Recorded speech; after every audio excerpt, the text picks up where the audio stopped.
because I was like, screw it, I'm not doing Wordle. I'm too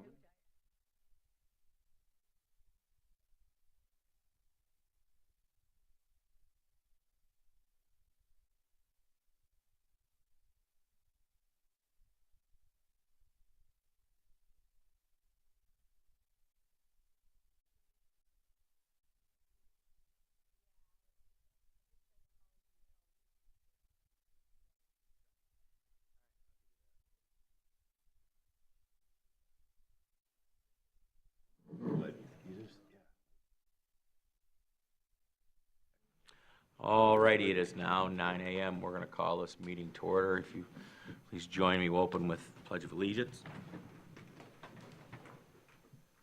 I pledge allegiance to the flag of the United States of America and to the republic for which it stands, one nation, under God, indivisible, with liberty and justice for all. Thank you, everyone. This week's meeting, or excuse me, this month's meeting, Commissioner Spence is doing the invocation. Commissioner Spence? Thank you. I just want to quickly mention the government shutdown that everybody knows about, the result of what evidently has been continuous disagreement amongst elected officials, leaders, and an unwillingness to work together. But on the other hand, I want to express to my fellow commissioners and all the people of Grand Traverse County that I'm really grateful for the opportunity to work together with all of you to best serve everyone in Grand Traverse County. I hope to continue to work together with you to unlock our county's prosperity, making scalable plans and decisions that all people that we serve in this county can trust and benefit from. So, moving on with my invocation. We're gathered here today with gratitude in our hearts for all the leaders amongst us, administration, department heads, etc., who serve not for recognition but for the well-being of our neighbors, free of bias. We give thanks to our county leaders, especially my fellow commissioners sitting here today who listen first, who lead with compassion, and who place people at the center of every decision. I want to emphasize people, all people. In this time of uncertainty, when our national government has stalled and political division feels really heavy, we're reminded of the steady hands and open hearts guiding and delivering the needs of Grand Traverse County residents. May our county commission and those who support our work continue to be a beacon of service, ensuring that essential needs like safe housing, clean water, accessible health care in all forms, and opportunities for all are not just lost in the noise of distant debates. Let's stay focused on our local issues, stay people-centered during this current state of uncertainty at our state and national level. Let's get renewed in our commitment to one another. May we find unity and shared purpose and courage in the quiet work of building trust, equity, and hope right here where it matters the most. Thank you. Thank you. Well said. Okay, so we are going to look for a roll call, Mr. Gedman. Certainly. Walter? Here. Spence? Here. Nelson? Here. Morris? McAllister? Hinchell? I'm here. Lynn? Andrews? Here. Seifert? Here. Thank you. So we're going to move on with the approval of the minutes. Entertain a motion. Mr. Chairman, I move to approve the minutes from the study session of September 10th, annual meeting of September 17th, and study session of September 24th, 2025. Thank you. Support. Point of order? Yep, Can we have discussion on that? if you wish. Yeah, there's, on the annual meeting minutes, in the section discussing the nominees, Section 7, I'm looking at page 4 of 15 of the minutes of the September 17th meeting. It says nominees were asked to come forward, and it has the nominees there, and it lists 3 nominees, but there are actually 6 nominees. These were the nominees who were present, were asked to come forward, but there's nothing in the minutes here that reflects who all the nominees were. And I think that should be in there, because this is the official record of that meeting. I recognize that the actual ballots are attached, but that's not part of the minutes. At least it's traditionally not part of the minutes, and I'm not sure you can just attach things to it to make the minutes more clear. So I would request that we amend the Section 7A to reflect that who all the nominees were and that those who were present are the ones who spoke. Sounds like a friendly. That sounds good. All right. Is that good with you? Is that clear? Is that good, Sam? Yeah, absolutely. We'll get that Yes. taken care of. Fantastic. Any more discussion on that? So we have a motion by Commissioner Angelotti, a second by Spence, correct? Yes. All right. All those in favor say aye. Aye. All those opposed say nay. Thank you. Thank you, Mr. Gedman. We'll move on to first public comment. Any person shall be permitted to address a meeting of the Board of Commissioners, which is required to be open to the public under the provisions of the Michigan Open Meetings Act. Public comment shall be carried out in accordance with the following board rules and procedures. Any person wishing to address the board may state his or her name and township or district. Providing a specific address is not recommended. Persons may address the board on matters or issues which are relevant and germane to county government as determined by the chair. No person shall be allowed to speak more than once on the same matter, excluding time needed to answer commissioners' questions, if any. The chair shall control the amount of time each person shall be allowed to speak, which shall not exceed 3 minutes. The chair may at his discretion allow an additional opportunity or time to speak if determined germane and necessary to the discussion. Public comment will be solicited during the 2 public comment periods noted in Rule 5.4, Order of Business. However, public comment may be received during the meeting when a specific agenda topic is scheduled for discussion by the board. Prior to the first public comment, the chair will indicate the topics on the agenda for which public comment will be accepted. Members of the public wishing to comment should raise their hand or pass a note to the clerk in order to be recognized, and shall not address the board until called upon by the chair. The board shall not comment or respond to a person who is addressing the board. Silence or non-response from the board should not be interpreted as disinterest or disagreement by the board. Please be respectful and refrain from personal or political attacks. Thank you. Does anyone like to speak at this first public comment? Step up to the podium. Going once, going twice.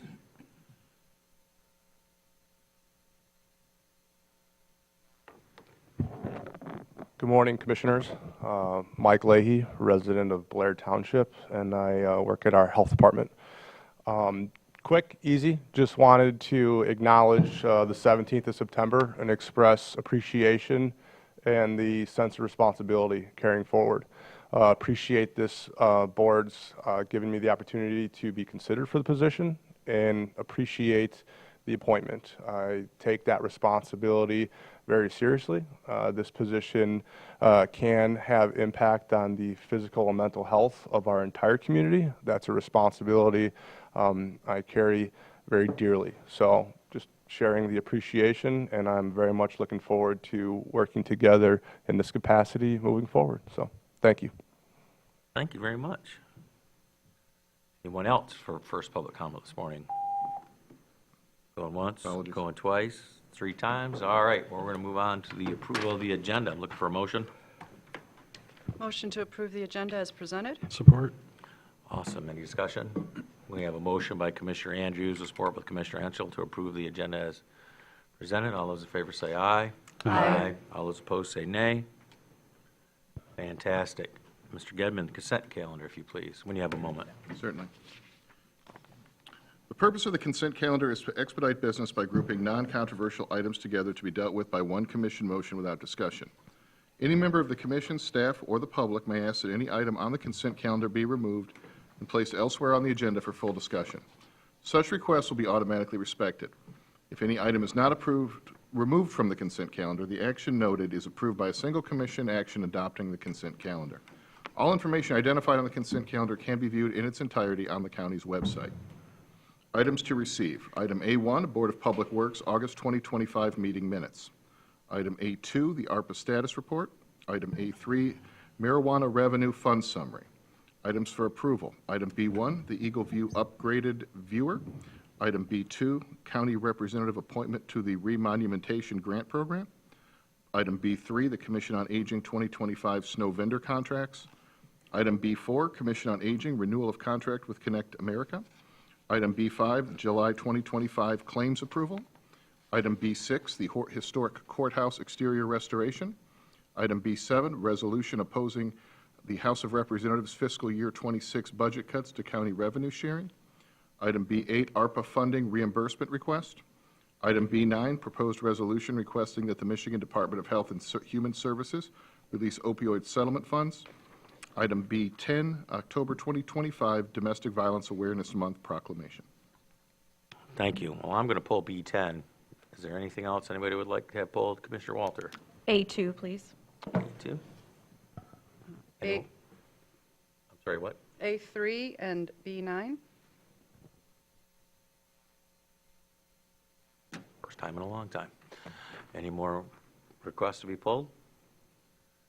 All right, therefore, I look for a motion to, Mr. Chairman, I move we approve the consent agenda with the exceptions of items A2, A3, B9, and B10. Support. excellent. Motion by Commissioner Hensel, support by Commissioner Nelson. Roll call vote, Mr. Gedman, if you please. Spence? Yes. Nelson? Yes. Henschel? Yes. Andrews? Yes. Walter? Yes. Seifert? Yes. Thank you, everyone. Moving on to 7, special order business, 7A, treasurer update. Are we missing somebody? Oh, there's Jamie. Here, Jamie. Treasurer Callahan.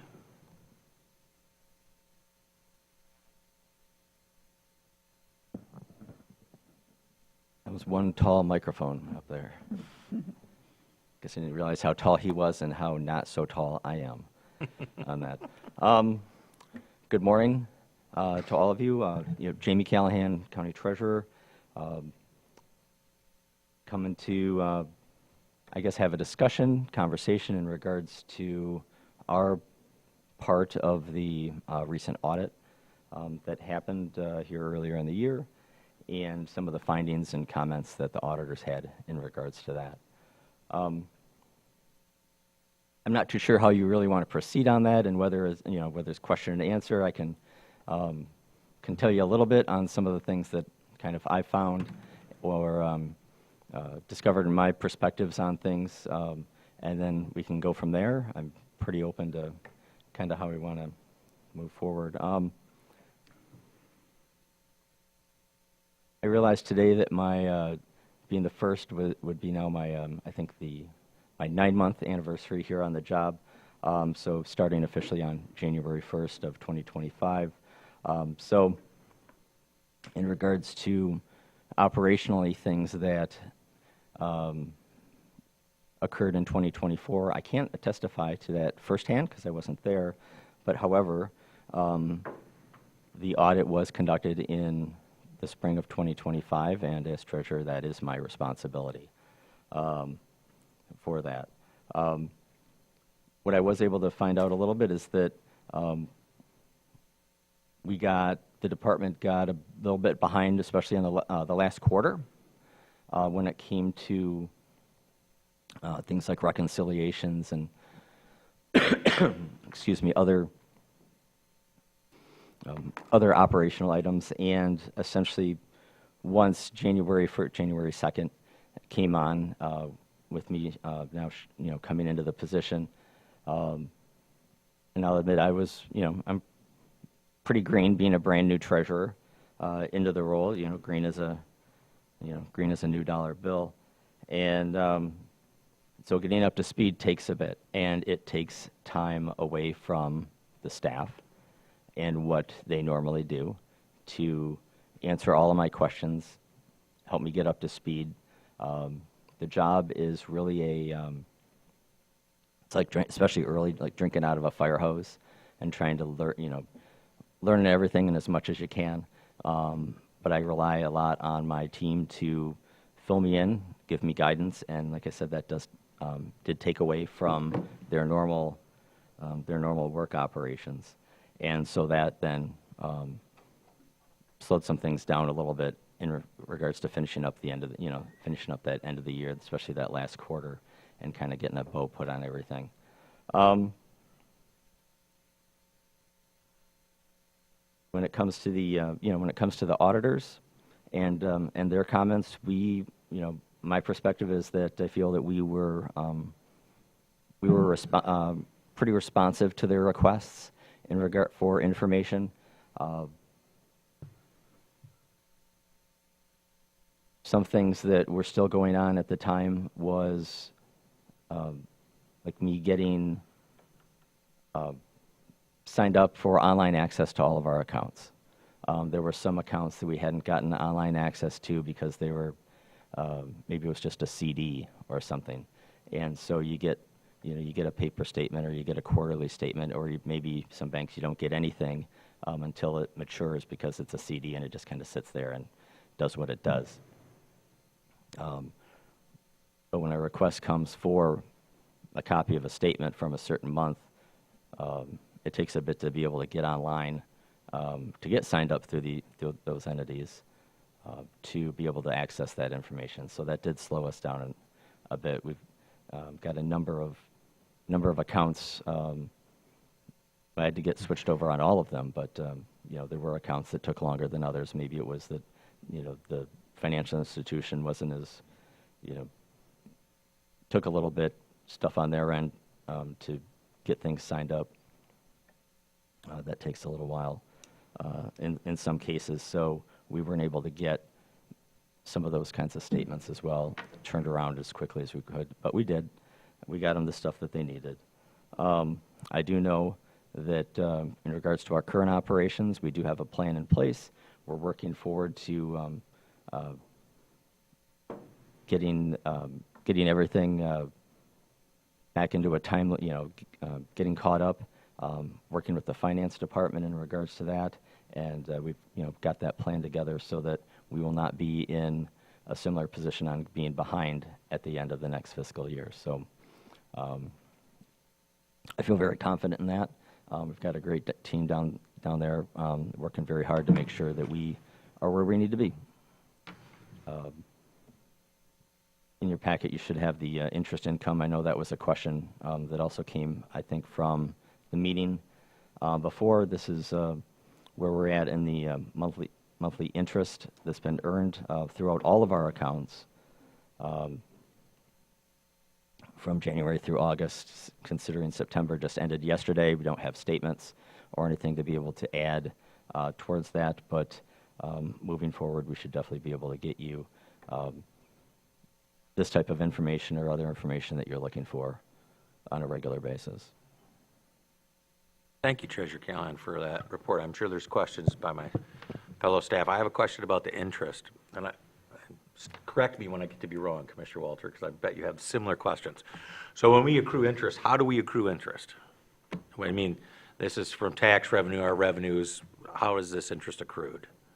This is interest on that all is come together from all the accounts that we have, whether it's our normal daily banking checking account, which we do earn interest on, to things which include interest on CDs, interest that comes in through some of our other investments or other cash accounts that we have that are invested, that are fluid, but we have the ability to access, like our we have one that's called Class, our Class account, which is an investment pool that we use, and the interest accrues on that as earnings. And so this is all the accounts that we have. Okay, thank you. Before Commissioner Andrews has a question? Anyone? Go ahead. Commissioner Andrews? Thank you.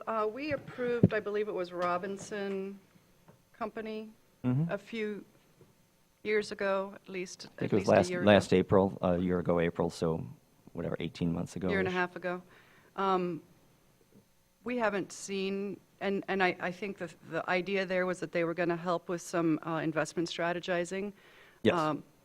Can we get that? I mean, so I appreciate, right, the interest report, but without some context, knowing that we've earned $1.5 million in interest year to date in 2025 doesn't really tell us where we're at, what's earning interest. I noticed from your report last year that in '24 at least we were holding about $2 million more a month on a cash basis, which would seem, it looked like we were on average about $5 million, and historically we'd been about $3 million. 1.8 million more than historically. So I'm just curious, are we holding more? Are we investing less? Has Robinson shifted their investment strategy that's going to impact our opportunity to earn interest? How can we understand, right, ensure, right, in my day job, I hold other people's money, and it's a huge responsibility to make sure that it's earning the right Sure. interest, right? Best you can. As best we can. And I think that's why we wanted, Ms. Gum recommended, and we went along with hiring Robinson to Sure. help with that. Can they provide a report? Can we see what the benefits have been of that support? Sure. Yeah, I'm actually going to be, I'm actually meeting with Robinson later today. We're going to be talking about kind of our cash holdings, in which we have pretty much most of the times that I chat with them, it comes up that they say, we think that you're carrying a lot of cash that's not invested, and that we'd like to work with you on that a little bit. Return-wise, I did look at some numbers and where we're at, and maybe I'll take a step back on that first, is that we had started to get last year into the providing quarterly investment reports. That is still the plan. I was actually putting together the last little bits of the first quarter report, and I realized that there was a piece missing, because when I got the report back from Robinson, there were numbers on there that were exactly the same as the prior quarter, which of course doesn't make any sense. So I had to do some work to try and dig that out, what was missing, been able to identify that. I actually should be able to have have that quarterly report done next week, and the other one's coming shortly thereafter, to get cut as part of our getting caught back up on things. Going back to returns, right now with Robinson, we have about $14.7 million invested through Robinson, earning right about 4.3%, which is pretty much across the board consistent with our other investments that we have through either Class or there's another one called, depends on how long you've been here and whether you call it GovMec or MyLaugh. They've kind of changed the name a little bit. But those are all anywhere between about 4.2 and 4.3+% returns. So we're pretty consistent on our money across the board on our investments. How much do we have invested with Robinson? I'm sorry, I spaced out while you were giving that figure. I'm glad I'm so 14.7. riveting for you No, I with mean, all these numbers. Just the number, just, 14.7 thank you. $million. dollars. 14.7 Million. million, Mhm. thank you. On that. Trying to remember where I was going. On our CDs, I will say right now that currently the CDs that we do have invested are all right around 4%, though the market is, with interest rates are dropping in regards to CD-style investments. I've got one coming up here soon, and the bank that we work with on that one is offering less than 3. So the rates are really dropping in regards to returns on CDs. So that'll also be a point of discussion with Robinson later today in regards to our CD strategy, which essentially is investing in our community. These are with banks for the most part that are local here in town on that part. I don't remember if there was another part of your question, Commissioner. So, no, I was just, I guess, do we have a cash policy? Do we have a policy for how much cash on hand we need? And when was the last, is it a good policy? Are you satisfied with it? What we do have, I know, is we do have the board adopted at the same time that you went along with Robinson as our investment advisor, was an updated version of our investment policy for the county, which essentially follows and replicates Public Act 20, which is the primary law which guides how investments can be invested by municipalities or by the county. My understanding is I think the last time that policy had been enacted or updated or implemented was, I think, 1998, so it was definitely due for an update last year, and that we did that. And so our investments are consistent with that and in line with the parameters of PA 20. Does that policy address the balance, the amount of cash on balance, or is that, I would imagine that it tells you, I haven't looked at that policy in a while, but it says that the nature of where you can invest so that you're ensuring, right, secure investments, but it Yeah, doesn't. it's things like, it doesn't- no Bitcoin, but you Right. know, a lot of it's things like you can invest in, other municipal securities, CDs, government-backed things. Right, and so I guess the question I was trying to get at is, do we have a policy in terms of how much cash we need to have on hand, which is obviously probably earning nothing, versus how much we can, It is. The checking account earns too. Yeah, the checking account does earn, but that's in looking at that, your rate on your checking account is the same pretty much as the types of rates on the checking account that you and I both have, and we know what kind of rates that is.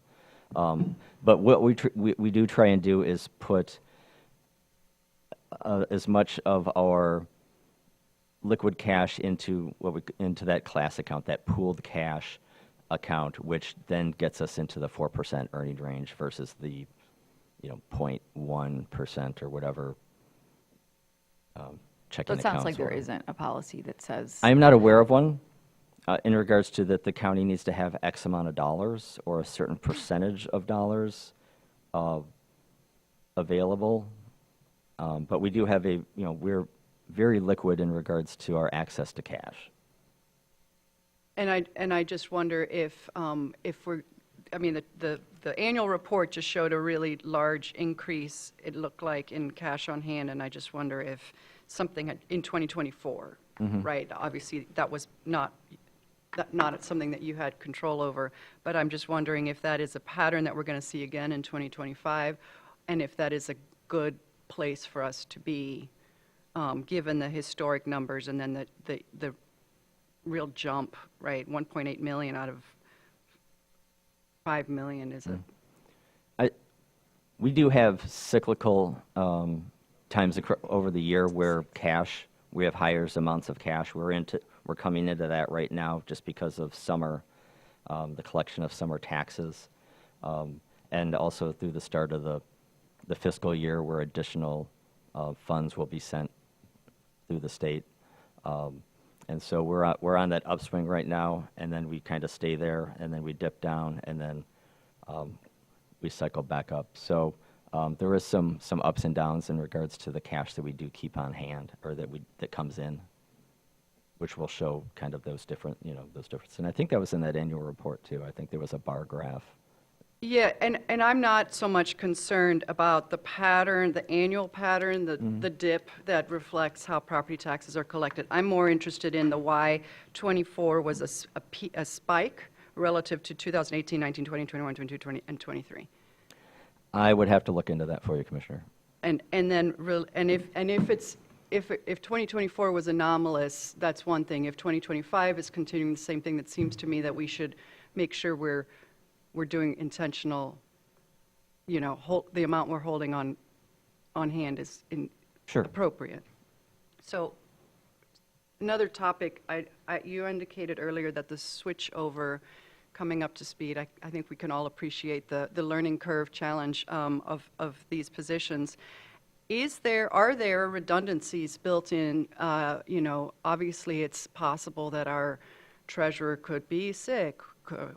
We have commissioners who, are just recovering from an emergency room visit. So what is the process to ensure that if something were, you were hung up on something and unable to fulfill your duties, or frankly go on vacation, which you deserve as well, how does the office continue to function?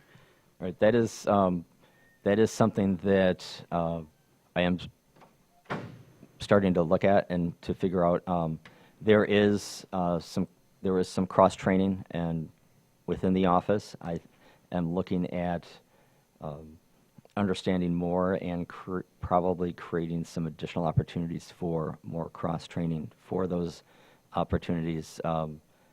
making sure that that we all know what each other does. There are so many small minutiae that go into all these sorts of different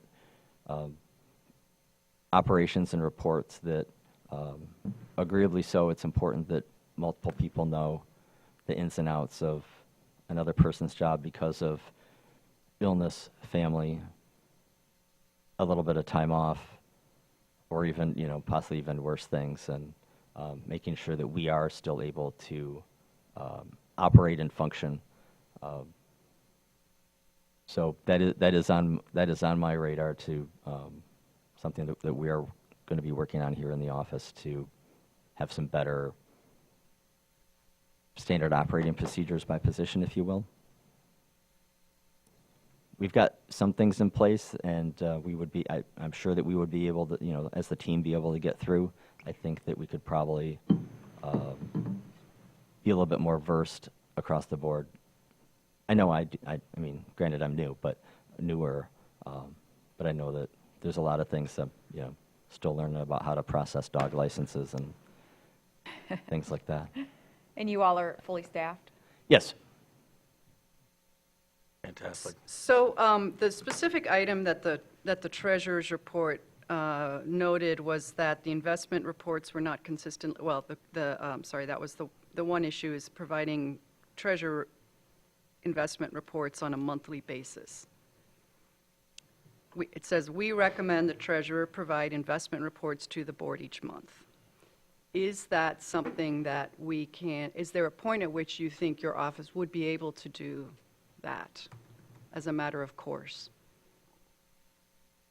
I mean, I think that it's possible. I would like to be able to get into a more right now the idea is quarterly, and would like to be able to get into that groove a little bit more for you. I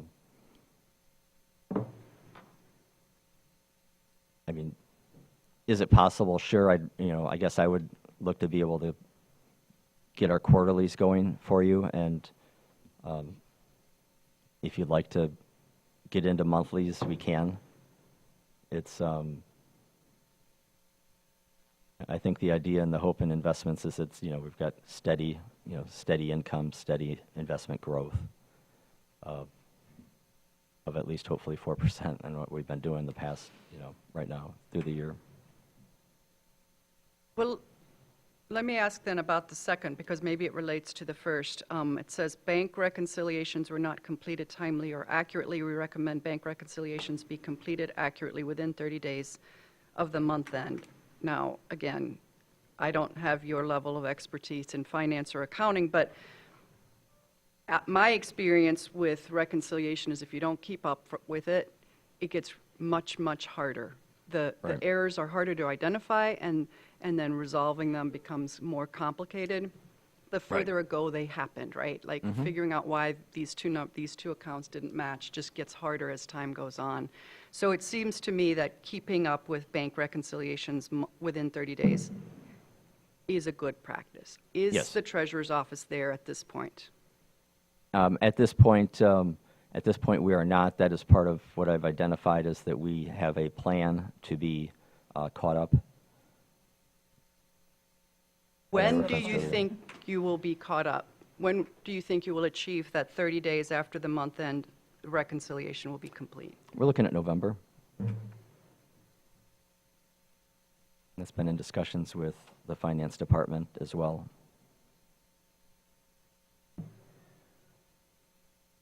Are you done? So, I mean, I want to let others have a chance to ask questions.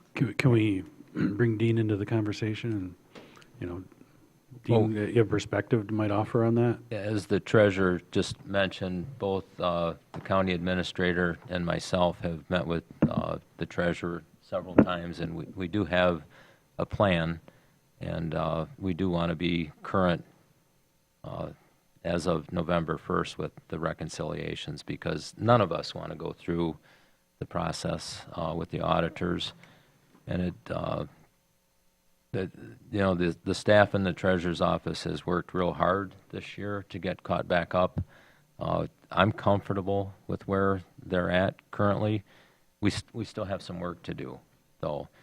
And I talk to the treasurer on a regular basis. We've identified some areas where we can help, and he's still working on some other areas where he can maybe hand some things off to us, and we're willing to assist with that. So it is a work in process, but they are making good progress, in my opinion, to be current with those reconciliations. Are you fairly confident in the plan to be caught up by November? I am. Thank you. Commissioner Walter, I think you had interest in asking something. Yeah, I had a question. You mentioned those that you're going to get in a cadence of the quarterly investment reports, and when can we expect the first quarterly investment report? Like I had mentioned, I had, my intention was actually to have one for you this morning. And then I realized where there was some numbers that were the same from the prior quarter, from the quarter 4 report, which didn't make any sense. So I've identified that, and I should actually be able to get that report back from Robinson for the first quarter next week, which should then be able to get into a following packet for you. So the issue is with Robinson, they didn't give you a... No.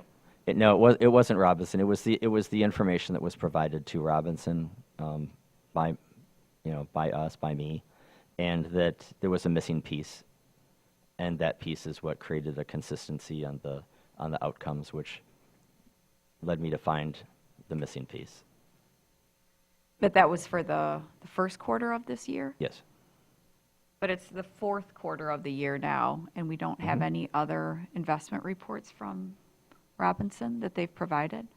Well, that comes, they do, the quarterly report that I provide, or that has been provided to you historically, is the one that I have been working on. They provide monthly snapshots, monthly reports to us, to our office, of where things are.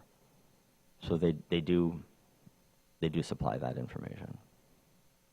And then usually we take that and with some other information that we have on cash and other investments that are not Robinson related, and put that all together into a larger quarterly report for you. And that was the thing that I realized was missing a piece, and so it didn't make it into your packet today. Okay, so it had to do with investments outside of what Robinson is Yes. investing? Correct. Okay, so it had nothing to do with Robinson? Correct. Okay. But they, as part of what they do for us, take that information, put it all together to create a quarterly report. Oh, so they're creating the quarterly reports? Yes. On the information that they have, plus additional information that I provide to them on our other cash balances and investments. They put it all together and then provide the report. Okay, so they're just waiting on us to get them the information to Yes. put together those quarterly reports? Correct. Okay. But they do also provide to us monthly snapshots as well of where things are. Would it be possible for you to just have those put in the agenda under, receive and file for us every month? Just pass sure. those along? Sure. Okay. And then Robinson, I think you mentioned 14.7 is with Robinson to manage. And just to recap, they're giving you a monthly snapshot of that. And then you're going to give those to us to review. What percentage of, the 14.7 that's invested with them, how much are we then investing outside of that still? I'm just doing some quick math. I got these numbers down here. I'm just trying to look real quick.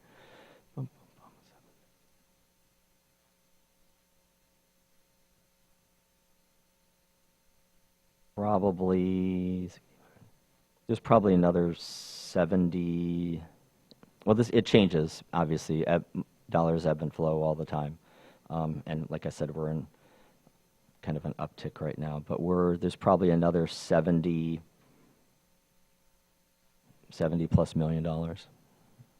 So the annual report showed 91 million at the end of '24. So if 14 million is in, 15 million is in investment, that would leave about 70, Yeah, 75 or so. right in there. So, is there any more Majority questions? of that is either in our current bank account through Fifth Third or into the class account, which So is they the came municipal on pool of about cash. 18 months ago, last April, did you say? Yes, that's when I think the agreement was executed to partner with them. Okay, and we haven't gotten Anything. anything from them since then? Well, Or I you've think gotten the usually monthly snapshots, but, they provide those, and then what's happened historically is then those quarterly reports of what have been well, created. historically, I mean, what are we talking, half of last year? They didn't start until April of last year, right? Correct.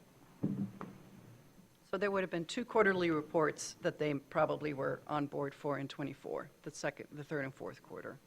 Because I suspect that by the time they got, if we approved it in April, they probably didn't get on board until May. So Yeah. I suspect they weren't Right. going to provide a quarterly report for And the the- second yeah, quarter of last year. And that the fourth quarter report was submitted earlier this year.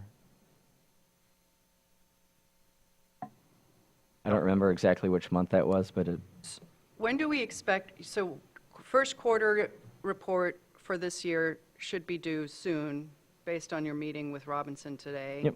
Then second quarter, the month of, when might second quarter, and then what is the cadence going forward, do you suspect? Like, what's the lag between the close of the quarter and a quarterly report being prepared? it's really the coming together of all the assembling of all the parts of all the accounts, getting them recorded, and into our Workday accounting system. Usually I'd have to go and look kind of historically as to how long quarterly report, the lag between the end of the quarter and submissions. But I think probably, 60 days is probably reasonable. well, if And- the last quarterly report we got was in, did you say January of this year? It would They have been got- later, we did- it would have been later in the year. What's that? The fourth quarter report came in later. The one that you got was, I don't remember exactly when it was, but it was somewhere it was somewhere in the second quarter. We got the annual report in August. Is that that's different than a quarterly report that I think, Right. I mean, the annual report obviously covers a whole lot more than just a sort of snapshot of all the accounts. It's got how many dog licenses we sold and All sorts of good, those all things we sorts of don't- good stuff. We don't You need bet. those on a monthly, I don't think, Quarterly basis. or even a quarterly basis. An annual basis for that seems lovely. But it does seem like if we could get the quarterly reports sort of a quarter after, right? Like if there's a 30 days to reconcile and then another 30 days to pull all the information that's needed from all the different pieces into a report, then it seems like we should be getting a quarterly report about no later than a quarter later. So 3 months seems like a reasonable amount of time to prepare a quarterly report. You said Right. 60 days, so 60 days. 60 days sounds more reasonable. 60 both days to reasonable. prepare quarterly reports, does that seem reasonable? It does seem reasonable, and that's part of, our plan, the plan that we're working right now and getting caught up on things. And my hope is that to be able to see, to be able to get you a number of those relatively soon as part of our getting caught up and working with the finance department. So by that, we would expect if the office is on track, then the third quarter that just ended yesterday would be wrapped up, reconciled by the end of October, and a quarterly report available by December 1st. Is that about the plan that we're hoping to get on? Yes, And that seems like a reasonable plan that being on track by the end of the year seems like Right. a good goal. absolutely. And hopefully that's something we'll see in a packet in December, right? I thought you said November, but if, That's for the first quarter of this year.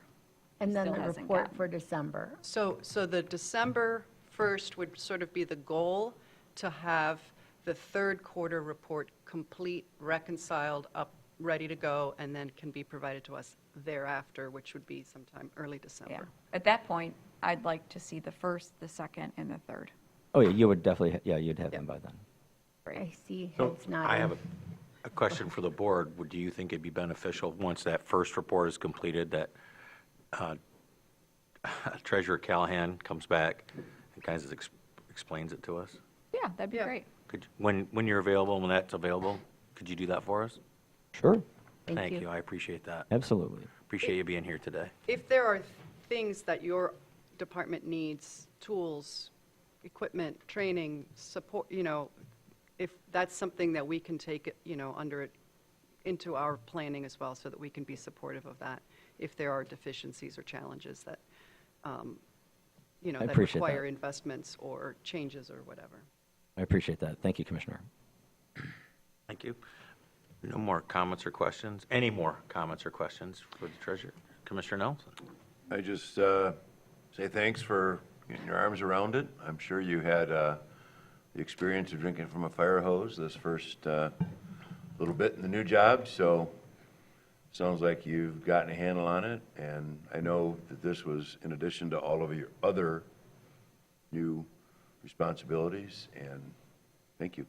Yeah, Thanks for being here today. it turns out this, a lot of people in regards to their job and how it goes is, a lot of times you think it's on a monthly thing, that you do the same sort of things every month, and, wash, rinse, repeat again and again. And there is some of that, but this job is actually an annual cycle, and that there are things that I did in March that I won't do again until March. There are things that I'm doing right now that I won't do again for a year, whether it's some additional settlements with Kingsley and Fife Lake, the villages, or our foreclosure auctions. And those things won't be touched again for another year. And so I've been working to take copious notes so that when they pop up again next year, be able to be a lot more smoother. And I'm sure that between now and the end of the year, there's some more of those things that I'm going to discover. Thank you. Yeah, Outstanding. I'll tell your staff thank you, too. Absolutely, Walter. they're a great team. Thank you, Just Commissioner one Nelson. more thing on the monthly, or the interest income statement that you gave us. Yep. I would like more information than that. It doesn't really tell us anything. It tells us a little bit of information, but it would be good, and I think we saw this in the past, again, more context, but the monthly interest earned on what? So it would be good, and this can maybe be included in the quarterly reports if it's not assumed to be there already. But in the past, we saw, we had $400,000 in this account and $300,000 in that account. And it would be helpful to see a little bit more breakdown and what I know those interest rates change, so that we all understand that, and they're going down, like you said. But it would be helpful to have a little more information to better understand what's going on here. Yeah, I can work to create some more detail on this one, considering that we were doing a year-to-date. I did condense and boil it down quite a bit. The accounting system, initially, if you were to really break it and split it out, you need like a really long piece of paper.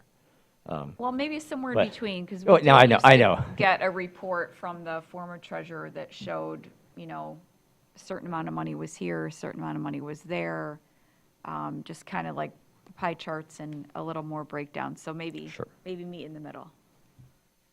That's fine. Okay. Anything further for the treasurer? Thank you so much today. Absolutely. Appreciate Thank you, your time. Commissioners. We're going to move on to 7B. You missed. Mr. Bott will be introducing 7B. Good morning, Commissioners. There's a lot packed into this item. If you look at the agenda summary, though, this is concerning the Community Development Block Grant funds that we had received years ago. When those funds were used, it resulted in a number of loans that we basically recorded with the homeowners where the work was done. And over time, those loans are paid off for various reasons, and that generates what's called or known as program income. And we use that program income to assist homeowners and residents in the county to make repairs and improvements to their homes.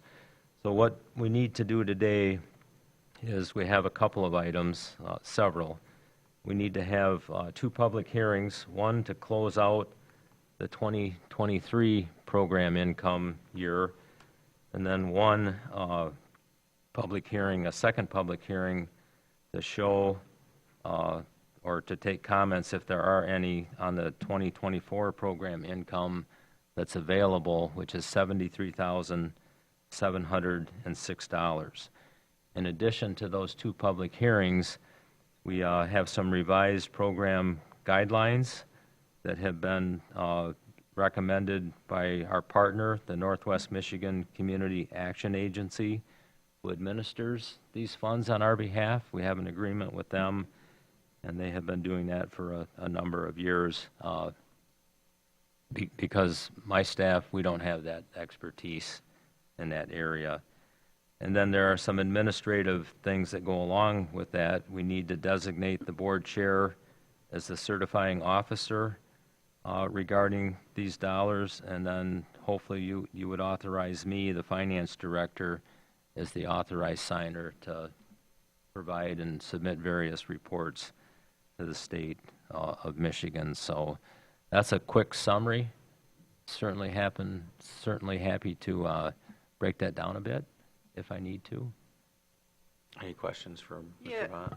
Just procedurally, the resolution that's included does not address the 2 public hearings. It only addresses the program guideline changes. And I suspect you need action on both public hearings and the program guideline changes. That is correct.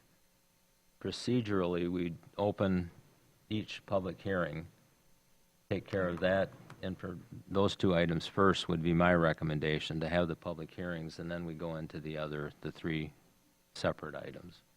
And so just to understand, the public hearing number 1 for the 2023 report, is that page 2 of 16?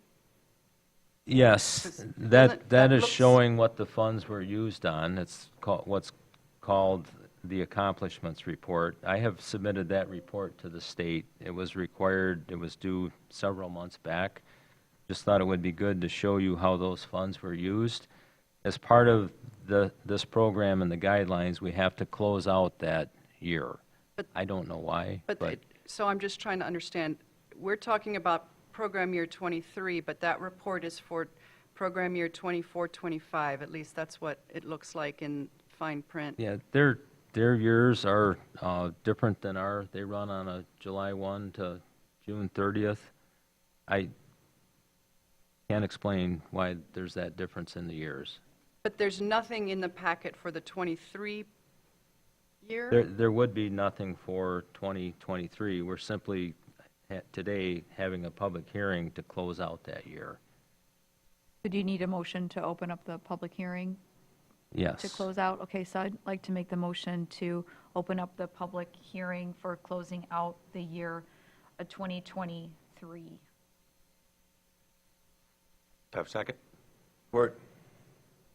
I have a motion by Commissioner Walter, support by Commissioner Nelson, that we open up public hearing, close out the 2023 year.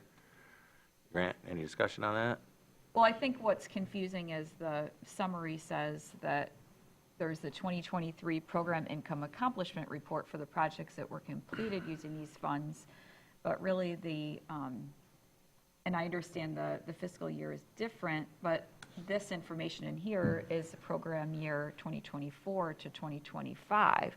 Yep. So I think that's where the confusion lies. If we're closing out 2023, and it says the accomplishments from 2023 are in here, but it's the 2024-25. I think the reason for that, though, is the time that it takes for those funds to be, you have to take applications, and then the funds are expended. I mean, you're talking 2 years from start to finish. The accomplishment report does match up, even though it doesn't appear to, with that 2023 program year. Those are dollars from that year that were used, and I thought it would be appropriate to show you the use of those funds. So we get the funds in '23, we spend them '24, '25, we close it out in '25. Correct. Okay, that makes sense. Thank you for the clarity Okay, on that. I mean, thank you. Just a point of It's a procedure. goofy thing. Go ahead, It's okay. Commissioner We Ansel. have a motion on the table, I believe. Yeah, well, it's perfectly acceptable and appropriate for a board to open a public hearing with a motion. It's more common that the chairman simply says that it's open and closed, and if there's action to take it, then the board would vote on that. So it's totally up to you, Mr. Chairman, how you want to run the meeting. Hey, I'm good We with, have a motion on the table. if we didn't have a motion on the table, I'm down. Thank you so much. Yep.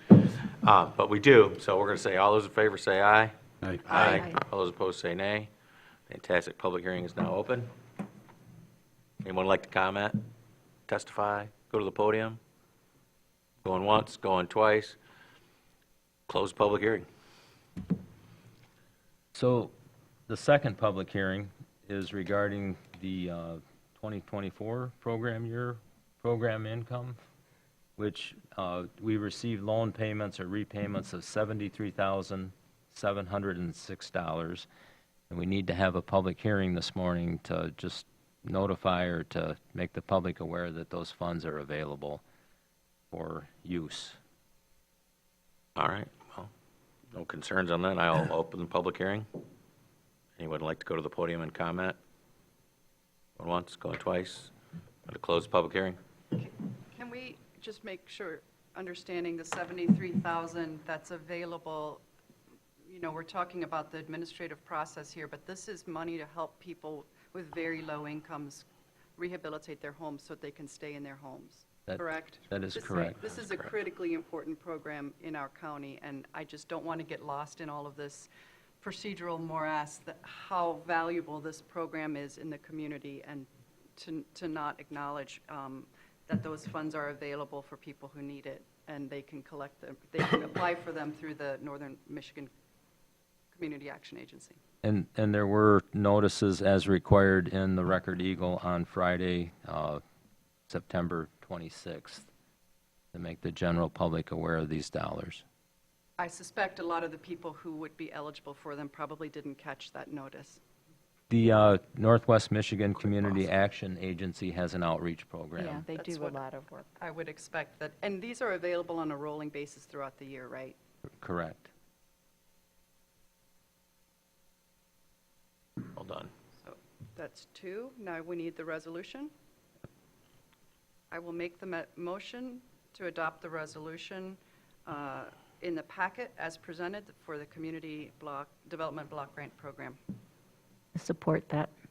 All right, we have a motion by Andrews, with support by Commissioner Spence, to approve the resolution as presented. Any discussion?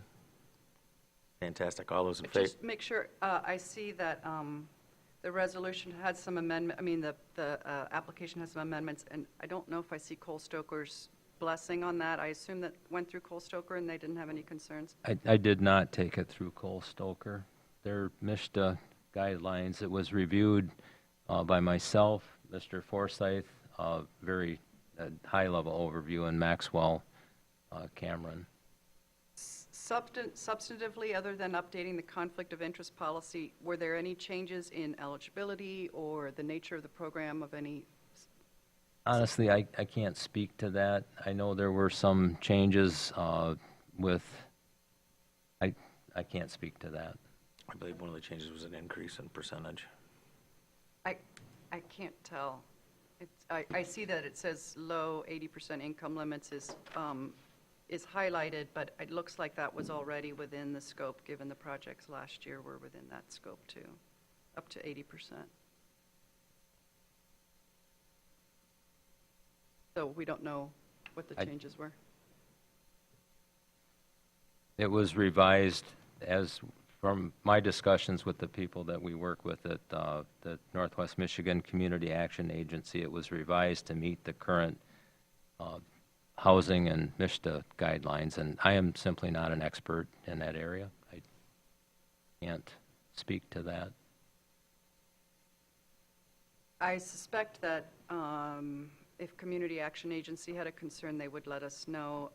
I think we just have to go with what's presented because that's all we have.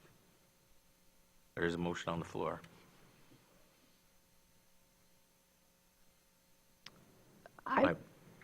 I'm just, I've made the assumption, I know it's dangerous to do that, that the highlighted areas on this, before the resolution, are what have been changed, highlighted in yellow. And, We're in that same boat, Commissioner okay, Spence. so I think that the one thing that made me feel confident about supporting this is that the low 80% income limit on that chart on page 10 of 16 is, low 80% income limit is highlighted, assuming that that's a change that is beneficial. And my point, Commissioner Spence, was simply that in the accomplishment report from last year, there were already projects, at least one project that was within that range. So I don't think that's a change.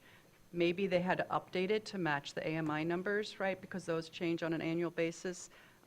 So I don't know, right, if it was just a sort of reflecting current income levels as opposed to now making more people eligible. It doesn't seem like that's the case since people in that category were already eligible. I see what you're saying. But we're covering low, extremely low, and very low income limits, which I think covers the potential recipients that we're trying to be, trying to reach out to and trying to help out.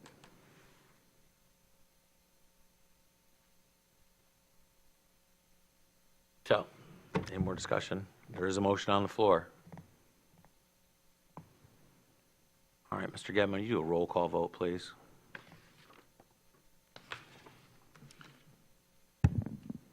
Nelson, Yes. Henschel, Yes. Andrews, Yes? Walter, Yes. Spence, Yes? Seifert. Yes, thank you. Thank you, everyone. Moving on to 8, items removed from the consent calendar. We're doing A2, and I don't recall who removed this. Is that you, TJ? Commissioner Walter. That's Mr. me. Walter. All right. It's just related to the ARPA report. There are still several entities on there who have a balance, and I believe we invited them all to come to share the status. And I'm just wondering where we were with some of them coming and sharing an update with us. We haven't heard from all of them yet. And we passed that motion several months ago that they all would be invited to come, and did. I'm just wondering when they're coming. Well, East Bay Township did provide us a report in a previous consent calendar just detailing the sewer line replacement process, and their timeline is expected to be well completed by December 31st, 2026. I have not heard from Blair Township, and Munson was here presenting their ARPA dollar expenditure process. So the only entity out there that is not yet is Blair Township, and we are still trying to work with Nicole Blanchine to get some type of report regarding that. You have an Did we- ETA? I do not. So, Legacy Aviation, NAMI, and Child Advocacy Center are all at 100%? That's not reflected in them. Well, actually, not the Child Advocacy Center, didn't they not do a presentation? No. Okay. They are on the schedule, then I'll have to talk to Jenny about that, because I know that she has provided us documentation about the expenditures. I believe there were some. Okay, And Kate Dahlstrom was here for NAMI, and she did express she did. their likelihood of expending those dollars by the deadline as well.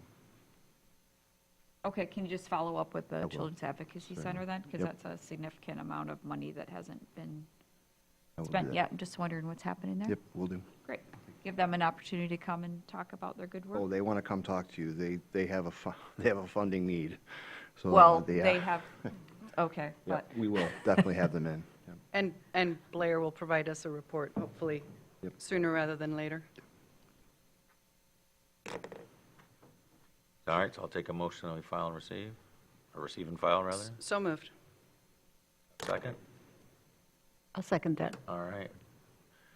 Motion by Commissioner Andrews, second by Commissioner Spence, that E2 report be received and filed. All those in favor say aye. Aye. Opposed, say nay. Thank you. Moving on to A3, Mr. Bott, or Mr. Elger. Which commissioner?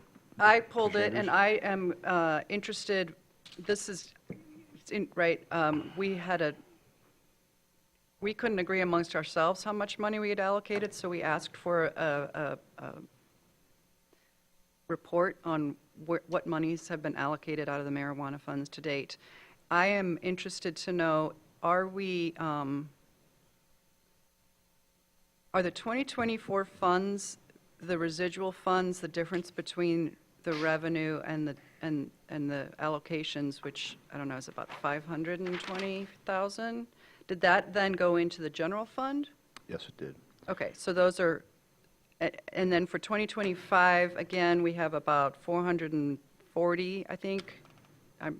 Math's not my strong suit, but is that the fund, are those the funds that the ad hoc, the marijuana ad hoc is allocating, or are those 2026 funds?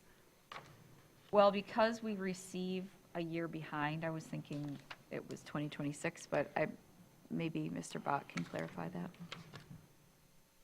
So the 2025, so keeping in mind that these funds are received in February of the following year, 2025 funds will not be received until February of 2026. We are budgeting that amount at $900,000. That is likely not going to be the number, but my understanding is that the board decided to basically split that in half and provide funds for the grant process that we are currently about to begin reviewing the grants that have been submitted, and the other half would go for county purposes. So the total that we've spent $358,000 of those dollars already. We've committed those to the Forever Graylick Fund and the NMSH, Northern Michigan Supportive Housing Fund, because that contract, while approved in 2024, the agreement was not effectuated until 2025.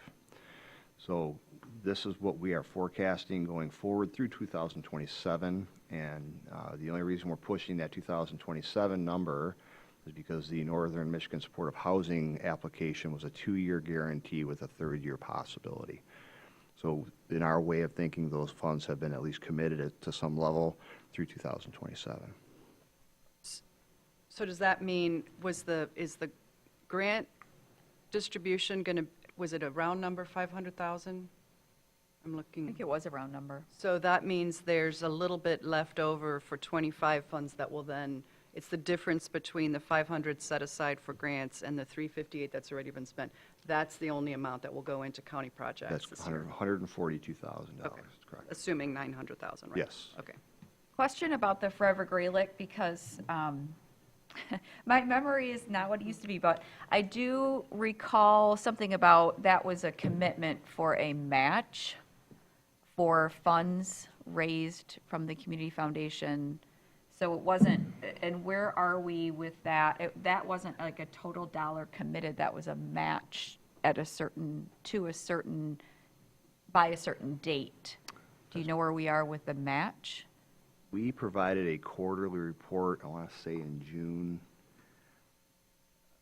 And it was Yeah. not very high. It was not Right, very and it high. wasn't very high, so Yeah. that's what I'm wondering about. We have that money committed, but I don't see the matching dollars coming in for it, so are we really, so we can't commit that full amount? Yeah, according to Mr. Bott's notes, we have received $16,653 in donations, which we matched, which would be a total commitment at this point of $266,000. Because we gave the 250, and then Yes. anything above that was a match. But that was just the 24. For 25, it was 24. entirely a match. Right. That's what I understood it to be as well. And that's where we're, If I recollect correctly, we gave $250,000, and then there would be a match from any investment after that, up to another $250,000. Right. So currently, we're 266,653 in, so that 16,653 probably should be coming out of the 2025 dollars. So the 233,000, unless there's a $233,000 match, that'll be unspended funds. that But, would be, but my understanding was that the service agreement that we executed with the Community Foundation gave them 10 years to raise those funds. I Isn't thought that it right? was a much smaller, I believe at one point I saw a 10-year. If I could research that and get that back to you, I don't remember. Did you receive that? 10 years seems like quite a while. I don't remember that. Yeah, I don't but remember even. I don't think I don't we- think it was that far. I think it don't was think like we 2 put years. any limits on it from our perspective, and I may be able to pull it. I think it's best just to research that and have the answer, because that's fair. I think we're all Yep. I guess- a little bit I think that's foggy a on good idea. Yeah. those back-end details. Yeah, so let's make that an agenda item for a later date. Yep. Then with that, I'll move to approve or receive the marijuana funds to date report. Support. A motion by Commissioner Anderson, support by Commissioner Hensel to receive and file marijuana funds report. Any discussion? All those in favor say aye. Aye. All those opposed say nay. Thank you. We'll move on to B9. Yeah, I pulled this. We had a report recently that the state is sitting on 1.6 billion with a B in opioid settlement funds. My quick research indicates that to date, they've only given away 70 million. That's about 5% of the total. I suspect that while it took us a while to go through 2 processes to come up with a way to spend that money, I suspect the state has a few more sophisticated resources and supporters or contractors at their disposal. Why are they not distributing those funds? Those funds need to go out into the community. In my opinion, it is inexcusable that they aren't distributing those funds when we are seeing in our community the effects of the opioid crisis in my neighborhood on a daily basis. So I would like very much to support this this resolution and make sure that it's. I didn't want it buried on the consent without some understanding of the seriousness of the situation and the necessity of this funds getting out into the community. Commissioner Hensel, did you do the math on that yet? Nope. 1.6 billion, and they've handed out 70 million. What did you say it was? I said 5%. Maybe. I don't think so. Not enough. How's that? There you go. I'll accept that. It's like, So with you got a dollar on you? Are we going to make a bet right here on the record, Rob? Qualitatively, it's less than. There you go. Thank you. So with that, I'll make a motion to support the resolution presented in the packet. Second. Fantastic. Motion by Commissioner Anderson, second by Commissioner Walter. Receive and file, B9. All those in favor say aye. Aye. Those opposed say nay. Thank you, everyone. B10. This is somebody's turn, I'm guessing. Yes, Juliet Schultz, the Executive Director from Women's Resource Center, and a couple of board members, I believe, are here to present the resolutions for the Women's Resource Center. Good morning, Juliet. Thank you so much. Morning. Morning, Commissioners. Thank you, Commissioner Spence, for what you said in your invocation this morning. I appreciate what you said about all people. That's something that we truly use as part of our mission. We're here this morning to thank you. Deeply grateful for your continued commitment and support to the Women's Resource Center's mission to protect, shelter, and empower all people impacted by domestic and sexual violence. 1 in 4 women and 1 in 9 men will experience domestic violence in their lifetimes. It is a deliberate act of power and control by a perpetrator of abuse. Every day at the Women's Resource Center, we witness firsthand the lasting trauma domestic violence has on our neighbors, our friends, our coworkers, our family, and certain people in this room. For 50 years, the Women's Resource Center has been the only agency in the four-county region providing free and confidential support to survivors 24/7, 365. We couldn't do it without you, and we couldn't do it without our community. We provide emergency shelter and safe housing, crisis intervention and support, assistance with personal protection orders, and community-based education programs. And last year, our services increased 24%. The Women's Resource Center exists because you and our community believe in the work we do, that this work is a critical safety net to providing healing and independence for survivors of domestic violence. Your vote to approve the 2025 Domestic Violence Proclamation in Grand Traverse County during Domestic Violence Awareness Month supports the belief that all people have the right to live without fear, and it honors the strength and the courage of those survivors who are with us and those who have passed on. Once again, I want to thank you for your support of the proclamation and for standing with us to empower and recognize the courage and strength of survivors in our community. Thanks so much for allowing us this opportunity. Thanks so much for being here today. Care to make the motion?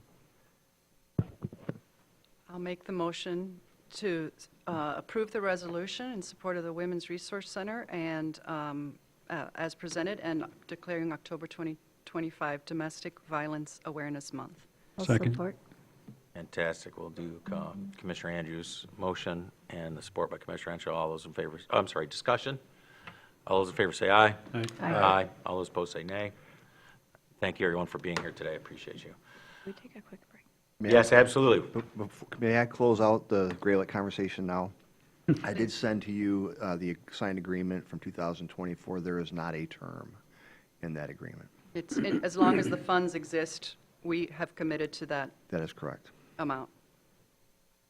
You emailed that to us. I did. Thank you very much. All right, let's take a quick 10-minute break.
All right, yes. So Mr. Dupuy is here to talk about the 365 renewal. I did send to you an email last evening with some corrections, and Mr. Dupuy can speak to those as well. Mr. Dupuy. Yep, Cliff Dupuy, IT, Grand Traverse County. Thank you very much. Thanks, Mr. Chairman. So the information I provided to you initially was totally incorrect. So our current subscription for, let me back up. Microsoft does business a little bit different than most vendors do, where you have to have because we're not big enough to go direct with Microsoft, we have to have a vendor of record. And so Software One has been our vendor of record for a few years now. With that, you get preferential pricing, you get dedicated resources for training, you get dedicated resources for technical support at no additional costs. So our subscription this current year was $293,052 you have in front of you. The renewal for 2026 is $297,149. It's basically a $4,100 uplift from what we're currently paying, or 1.40%. The increased costs come on two items. Number one, now that we've had the divestiture with the city, we can upgrade our identification services, that's known as Entree, to a level 2. Because of the scale of federally protected data that we're responsible for, and I've outlined it in that email, CJIS, LEAN, HIPAA, PHI, PCI. CJIS and LEAN is the law enforcement side, HIPAA and PHI is the health department side, and the PCI is credit card information. We can now increase our level of identification services to a level 2. Currently, the level 1 is covered under our initial fee, but the level 2, it takes a step up. That provides us risk-based security and governance measure. What that means is individuals that don't have need to see any of that data won't be able to have access to that data, because we do have a number of departments that work in this area, but they don't, specifically on the CJIS and LEAN. All of it's very important, but they won't have access to that. That lift was $64,934.65. It's a per-person license. So if you take, I think we're about $593 on our licensing SKU, and that's kind of where we're at. And then the other one is Copilot. So I've been stressing that we need a center of excellence for artificial intelligence. Copilot with Microsoft is a brand. It's not a product, it's a brand. It's like Word, Excel, PowerPoint. It's the name of a product. It's the name of a brand. It's not actually the product, because they have Copilot for security, they have Copilot for Word, they have Copilot, all these other things. That additional lift is $36 per user per month. And so we just used a number of 100 users, and that 100 users was a guess. It wasn't based on any scientific information. It was based on the number of departments that we have and the leaders in those departments on who might take access to it. So yesterday, prior to this meeting, I sent out an email to about 6 progressive thought leaders in this county for ideas on two items. Number one, if you had AI, what would you use it for internally? Number two, what would you use it for externally? Externally being impacting residents in the county. Health department, they would use it for internally for documentation for their health awareness items, the reports that they do. Externally, they would make it available for, they would create ability for users to go on and be able to sort through all the different regs and regulations that are important to them. Judge Hamlin said he could use it on the bench, and so he sent me, and I'm not a lawyer, so I don't know anything, but he said one of the things that would be helpful to him is if he had the rules of evidence and he had it with him when he was at the bench. And so he sent me the rules of evidence. I uploaded it into our sandbox, and he was able to use it today. It needs some tweaking, but he said it had all the information that he asked questions of. It was relevant and it was accurate information. So that was kind of exciting to see. And then Nate, Mr. Alger, wants to use it to look at SharePoint documentation that's antiquated, that's old, that we can get rid of, that we can purge, that's been around forever and ever. Ms. Kinsey wanted to look at it for contracts. And so I took the AFCSM supervisor's contract. I'm sure I have the abbreviation wrong. I uploaded that into our sandbox. And then I said, give me, if we were to look at upgrading, if we were looking at the next 3 years, 2.5, 2.75, and 3%, how much would that impact the county? How much additional cost would that be to the county? First thing it's asked me is how many people in each one of the bands. If it said it had one person in each band, and then it gave me a total of all that. And that information took about 2 minutes. So it allows you to do what-if analysis. We could upload the personnel manual, so if you had a question about personnel, it can do that. The beauty about Copilot with Microsoft is the absolute rights that you have that were given to all of us through the identification services, those carry over to Copilot. So just because you have a Copilot license doesn't mean that you can surf the entire enterprise. It means you can surf that bucket of information that you're allowed to see currently as a current user. It is self-contained, so what does that mean? It means that that information is not leaked out to it doesn't go to ChatGPT, it doesn't go to Perplexity, it doesn't go to Claude or any of those others. We own it, it sits for us. The big thing for the guardrails, or for Center of Excellence, is we need to create guardrails. And so a guardrail basically tells you what you can and cannot do. So, for instance, you might put in a guardrail, we do not want anyone to be able to get information on how to create an IED. We may not want to be able to get information about how to do something nefarious. And so we can put those guardrails in, and the AI actually responds back. And so that is where we're at with the upgrade to our subscription. Do we currently have a policy that dictates or puts parameters around the use of AI by employees? We do not. I am working, Ms. Kinsey and I are working on a new acceptable use policy to include that very thing, AI. So in this contract with them, then could we start with a lower amount, build ourselves a policy? Absolutely. And then go further on? Because I would prefer that, personally speaking. I'm a big proponent of AI. I've been talking about our exploration since I got back from NACO last year. But it gives me pause. You brought up nefarious acts. Mm-hmm. And then there's also, which we never like talking about, the incompetence as well. And some of it's just because we don't know what we don't know. Correct. And I would rather have those safeguards in place ahead of time. I find people find comfort in that. I know I do. Yeah, Nefariousness, that's a different thing altogether. absolutely. Yeah, I'd like to see that approach to, come up with the policy and also maybe have a few test people, and maybe you already have some people who are actively testing it other than telling you scenarios. Nobody is? Okay. No, just me getting the information from them, putting it in our sandbox, and I'm directing that testing. Okay. But I would like to see a few test people Absolutely. Before we commit to spending $36,000. Sure. And maybe even a couple other products. We did this at work where we had some, test people explore 3 different products before we committed to something. And as it turns out, I think the Copilot makes sense for a lot of reasons because it integrates already within the Microsoft system. But it would be, I'd like to hear back from you after a test phase before we Absolutely. commit to it. Commissioner Andrews? Yes, I'm going to make the motion that Grand Traverse County approves the renewal of the annual subscription for the Microsoft products in the amount of $398,083.80 with the exclusion of the 100 for now, and I think we should have a discussion. So the motion is the first sentence. Sure.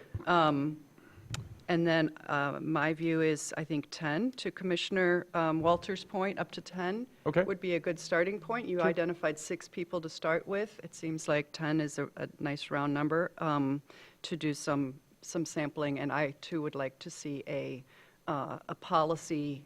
I just took which I know all of my commissioners will very soon as well, the AI training course that's mandatory for everybody on the county. And it's concerning. It is, It is absolutely. very concerning, and I don't want to roll anything out until the guardrails are in place. I'll second. I agree with the carve-out. If I can comment, Please. Copilot is built on GPT-4 architecture. That's last year's news. They're charging $3,600 for, what is it, or $36,000 for 100 licenses? Or is that not, is that not a direct? That's a 36% or $36,000 increase. Yeah, it's $36 per user per month. And what is the way that second paragraph is on the agenda, it looks like you're paying $36,000 for 100 licenses, Yeah. but I don't think that's the case. Yeah, it is. It's 100 licenses would be $36,000. And again, the information I put in the original packet was totally incorrect and misleading, and that's why I redid That- it. So That's a month, what correct, or is is the that a year? cost? That's a year. That's an annual 36 cost. It's times, yeah. $36 per user per month. 36. $36. I can get GPT-5 Pro for $30 a month, and it's head and shoulders smarter than Copilot. The advantage of Copilot being it's already integrated to your data that's in that cloud. Correct. Okay. Which might be worth it. I agree. I wonder how many people will actually use it. And I also wonder if there are maybe a handful of employees across the county that would prefer a different flavor of AI that they're already using perhaps. So just a thought. No, and I agree with you because I have subscriptions to ChatGPT, I have subscriptions to Claude, and I have subscriptions to Perplexity. So it's $60 a month to come out, spend out of my pocket. No Grok? For all three of those, huh? You're not using Grok? Oh, nope. Oh, okay. So the reason why is they each have their own strengths and weaknesses. And I use them quite a bit. I use them on a daily basis. But the challenge is none of those integrate with with the Entree ID. So by the integration piece, again, you're right. Microsoft spent billions of dollars to Sam Altman to be part of ChatGPT. Sam Altman is one of the founders of ChatGPT. But the guardrails that it provides is that because whatever rights you have in our context, that's what you have access to, versus bringing some of these others and then you can see the whole plethora of enterprise applications. So the motion is just the first sentence at this Yep. point, and then what we do is not. Are you clear on that, Mr. Gedman? So far. Fantastic. So we have a motion and a by Commissioner Andrews, seconded by Commissioner Hansel. Any more discussion? You have your hand up, Just a Commissioner Spence. question. So I have Copilot on my accessible with Microsoft 365 right now. Has it been offered as an introductory to us with our previous contract, or why do I have it right here if I pull it up? You have Copilot for Bing, which allows you to do searches on the web. You don't have the Copilot that allows you to do the deep AI integrations that you would do. I see. Okay. This is like Copilot. It was confusing to me too, because when we got it, I thought, oh, hey, great, we got this. And then when I did a little more deeper dive, oh, no, well, you have Copilot for Bing. If you want Copilot on top of ChatGPT, it's $36 per user per month. So I agree with the motion and the second. I just needed some clarification on that. So Sure. Thank you. You're welcome. So I did ask for access because when you log into ChatGPT and you want to connect your SharePoint site, they won't let you do it. So when you go to IT and ask for permission to do that, what do you say? No. No. And so we do have. We like that answer, by the way. Yeah, I was shocked that they said no. But anyway, it really is something that we can certainly test out different products. But as Cliff said, it is a bolt-on to Microsoft. So Nate Elger has permissions within the 365 suite. I can use Copilot for anything that I have permissions for. Other employees don't have that level of permission, so they would not be able to use that. But just as an example to say, give me every document related to Project Alpha and categorize it alphabetically, that will do that. Correct. So we have a motion on the floor. We had some discussion. Any more discussion on that motion that is on the floor? All right. All those in favor say aye. Aye. All those opposed say nay. Commissioner Andrews, you wanted to say something? I mean, I'm open to the will of the board. I think a 10, and I like the idea of trying different, sort of piloting. Sure. I don't know how to frame it, but I feel like we need you to.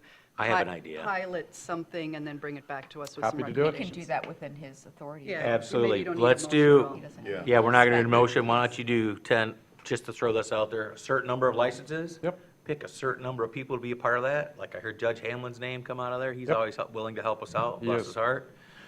And Administrator Elger, so come up with a list and let us know what you think, and Happy to let's do work that. on that policy. Absolutely. And Prior to that, I'd like to bring the Center of Excellence to the board. So we can get approval on that. It's relentless. Yes, I Does that am. also need board approval? It's I a mean- policy. It'll be a Oh, it's a policy, so policy. yes. Okay, So well, it's not bring us really the policy. it's not going to be an office necessarily. It No, will no, likely- I'm sorry. It's a framework of how we're going to approach AI, and at some point in the future, we do contemplate the need for an individual potentially, but not right now. Fantastic. Anything else? Thank you Thank so you. much for your time. Look forward to hearing about that in the Thank you. future. All right, so we're moving right along. 9B, Facilities Project Management and Scope of Services. So the board has asked for guidance the only thing we've ever resolved is we're going to build a jail. We've not decided anything additionally. That is it. We've had a lot of high-level discussions. We had a great meeting yesterday morning with the Building Commission, with the City of Traverse City, and what we're going to do with this building specifically and the campus, the Boardman campus. So they are interested in this process as well. I truly look at this as if you open your brick and mortar building, you start groundbreaking a brick and mortar building of a jail at some point in time, 2027, 2028. What does Grand Traverse County and the City of Traverse City have to do between now and that date? What do we need to have happen? Where do we need to go? What do we have to have in place? And those questions, we need somebody to help us facilitate that discussion. So we are recommending the proposed scope of services in the packet to go out for proposals, and we're going to ask for it to be in two different options. From what I heard yesterday, correct me if I'm wrong, Chair, Vice Chair, we're going to ask for proposals for Grand Traverse County exclusively, and then an add-on for inclusion of the City of Traverse City, so that they can submit those proposals with two different lanes, so to speak. The city didn't commit to it yesterday. They have interest in it from the mayor and the manager's point of view, but they say they have one more decision-making meeting within the calendar year that it may or may not pass. So I think it would be appropriate to move forward with the two options for us so that we can begin this process. Manager Marantet is in. Thank you. I said I would text you. I totally forgot. Thank you for coming. Perfect timing, Perfect though, timing. Benjamin. Perfect timing. I did tell him it would be around 10:44, though. So, Benjamin, would you like to, we're talking about the city's potential involvement within the scope of work. Yes, yeah, thank you. Hi, I'm Benjamin Marantet, and I serve as interim city manager for the City of Traverse City, and I do that with gratitude. And I am grateful to Nate and to Chris and to Board Chair Scott Seifert and your Vice Chair TJ Andrews. We met yesterday with this joint building committee. I don't think that's its official name, but to help work on governmental center issues, and I'm just very grateful that the city's been invited to the table to potentially join the county in engaging services to help us understand what our future might look like in terms of where we're housing our functions that are in the governmental center.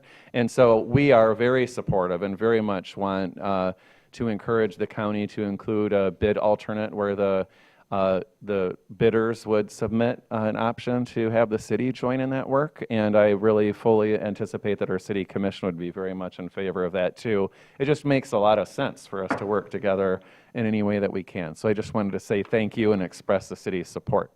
Thanks. Thank you. Thank you, Benjamin. When would you think you could have this in front of your board for a potential decision on the engagement with the scope? I think we could have it on the city commission agenda on October 20th. Great. Yeah, Thank great. you. Yeah, absolutely. Thank you very much. Commissioner Andrews, Commissioner Walter? Let's go with Commissioner Walter. You got your hand up. Well, I'm happy to hear more from the people who worked to put this together, because my question, initially I was really just thinking we were looking for somebody primarily to help us wrestle with the choices, this phase one, which is called pre-design services, and help us envision options and what that would look like. That feels to me like a different skill set than somebody who also is going to provide in phase two oversight of design development and collaboration. That just feels to me like two different people.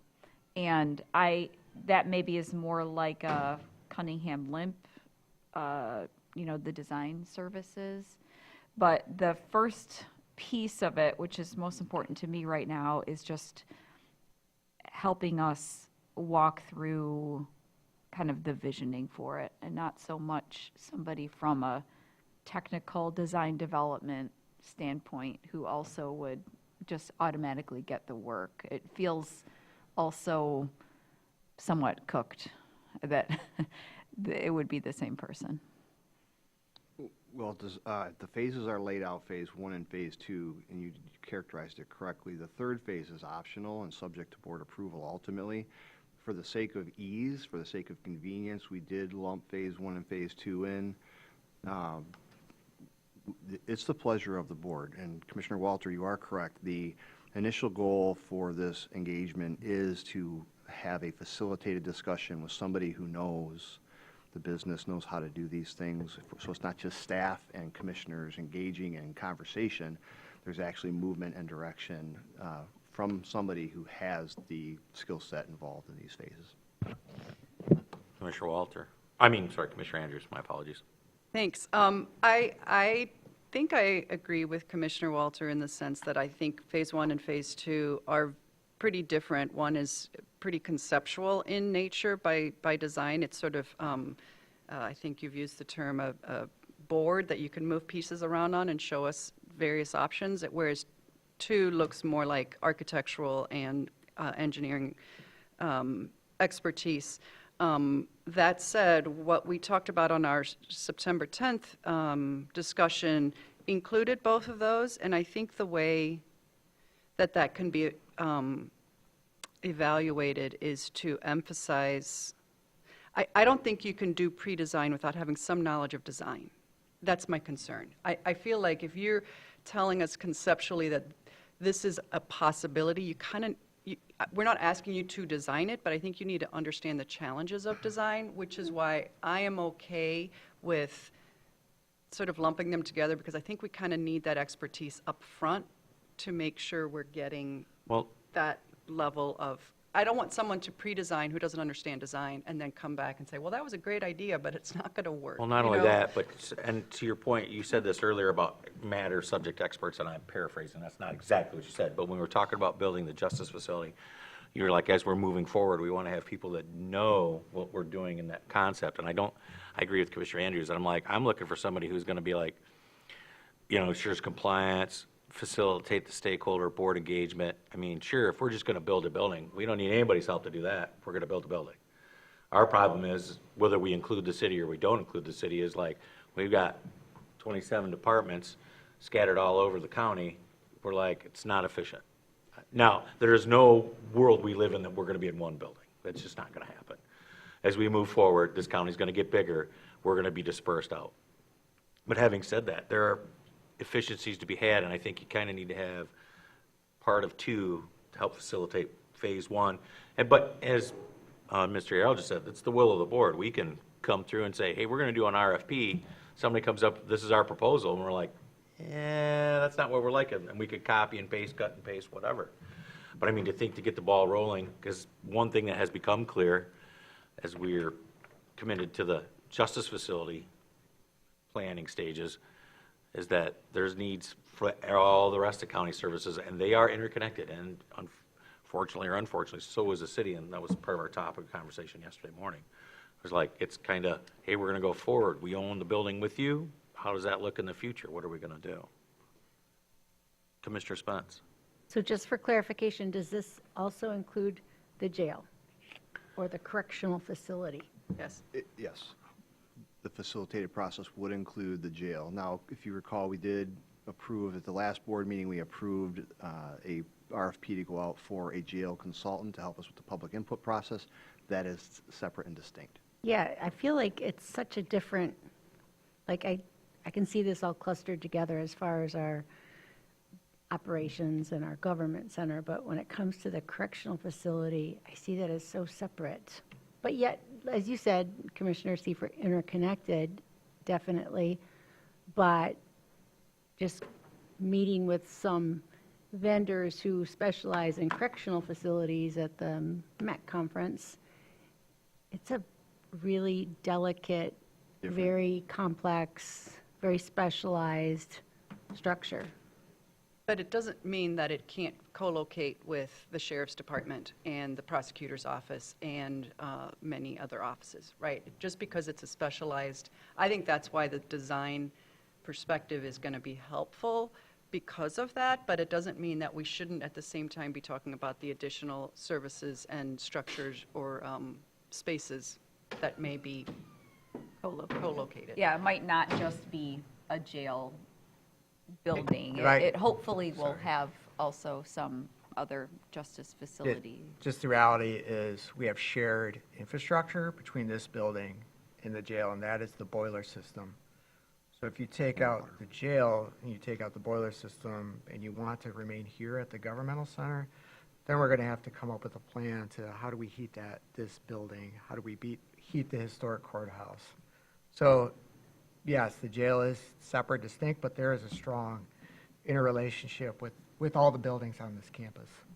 And once we went into, like, let's say, Phase 2 design services, could we use a project manager for portions of this campus and use a different project manager for, like, the correctional facility? Or would it all have to be the same project manager? So I envision the consultant that would be helping us specifically for Phase 1 and Phase 2 would be able to navigate that discussion to the point of a jail. I don't know that consultant is going to have expertise in constructing a jail, but we're going to write the RFP in such a fashion that you have qualifications and certifications to get us up into that point so that we know, to Mr. Forsythe's point, we're great, wonderful people. We don't know what happens once you tear the jail down. We don't know somebody needs to help us with that. So you need experts at your fingertips that will allow you to plan for that ultimately. So in my worldview, and I don't know, it's highly unlikely that a consultant is going to be all of these things and be the right fit for a jail. Thanks. That Commissioner helps. Nelson. So I've been saying all along in the jail, and then I'll expand it to the entire infrastructure, any of the buildings we build. We're not building a building. Let's not look at this as building a building. So I'm asking my fellow commissioners, and I'm piggybacking on what you said, Commissioner Andrews, is that, like for the jail, show me the program that works and what it looks like in the next 50 years, then we can design that building. And the same with this building or working with the city, like what does that look like? And then we can design the building from that. So I want to step back and say, we're not building a building, we're putting together, whether it's a jail or an administration facility, and how does that look, and then go from there. Because that kind of higher level of looking at it might make some bigger changes and be more efficient. And we're having to look ahead. It's hard to look ahead 50 years, let alone 100 years. 100% well said, though. That's the. Yeah, and I think you guys are also seeing that. I want us to think that way. Commissioner Walter? Yeah, I agree with you, Commissioner Nelson. And I just want to go back to the idea of maybe breaking some of this apart, at least for this first RFP. If I were a consultant looking at the possibility of approaching this RFP and putting together a proposal, there's a lot of unknowns in this Phase 1 that I'm not sure how would inform how I would bid my design and development. Like because we don't know whether we're going to renovate or relocate and where we're going to relocate and what that is, and providing that budget, you don't even know what all those other costs are yet. And so that's why I think it's preliminary to also commit to a company to do all of this. I'd rather break out this first piece, and then, it may be the same company once we get to the design services. I just don't want to lump it together. So Go ahead. I want to make 2 points. One is, one thing that got lost between our study session on September 10th when we talked about this and what's in front of us is the objective. If you look at the packet and the memo that we had at that meeting, on this part, right, on the professional services for county services facilities, we specified that the objective is to evaluate opportunities to ensure county departments and services presently located at the government center are located in appropriate facilities that reflect efficiencies of services and cost effectiveness.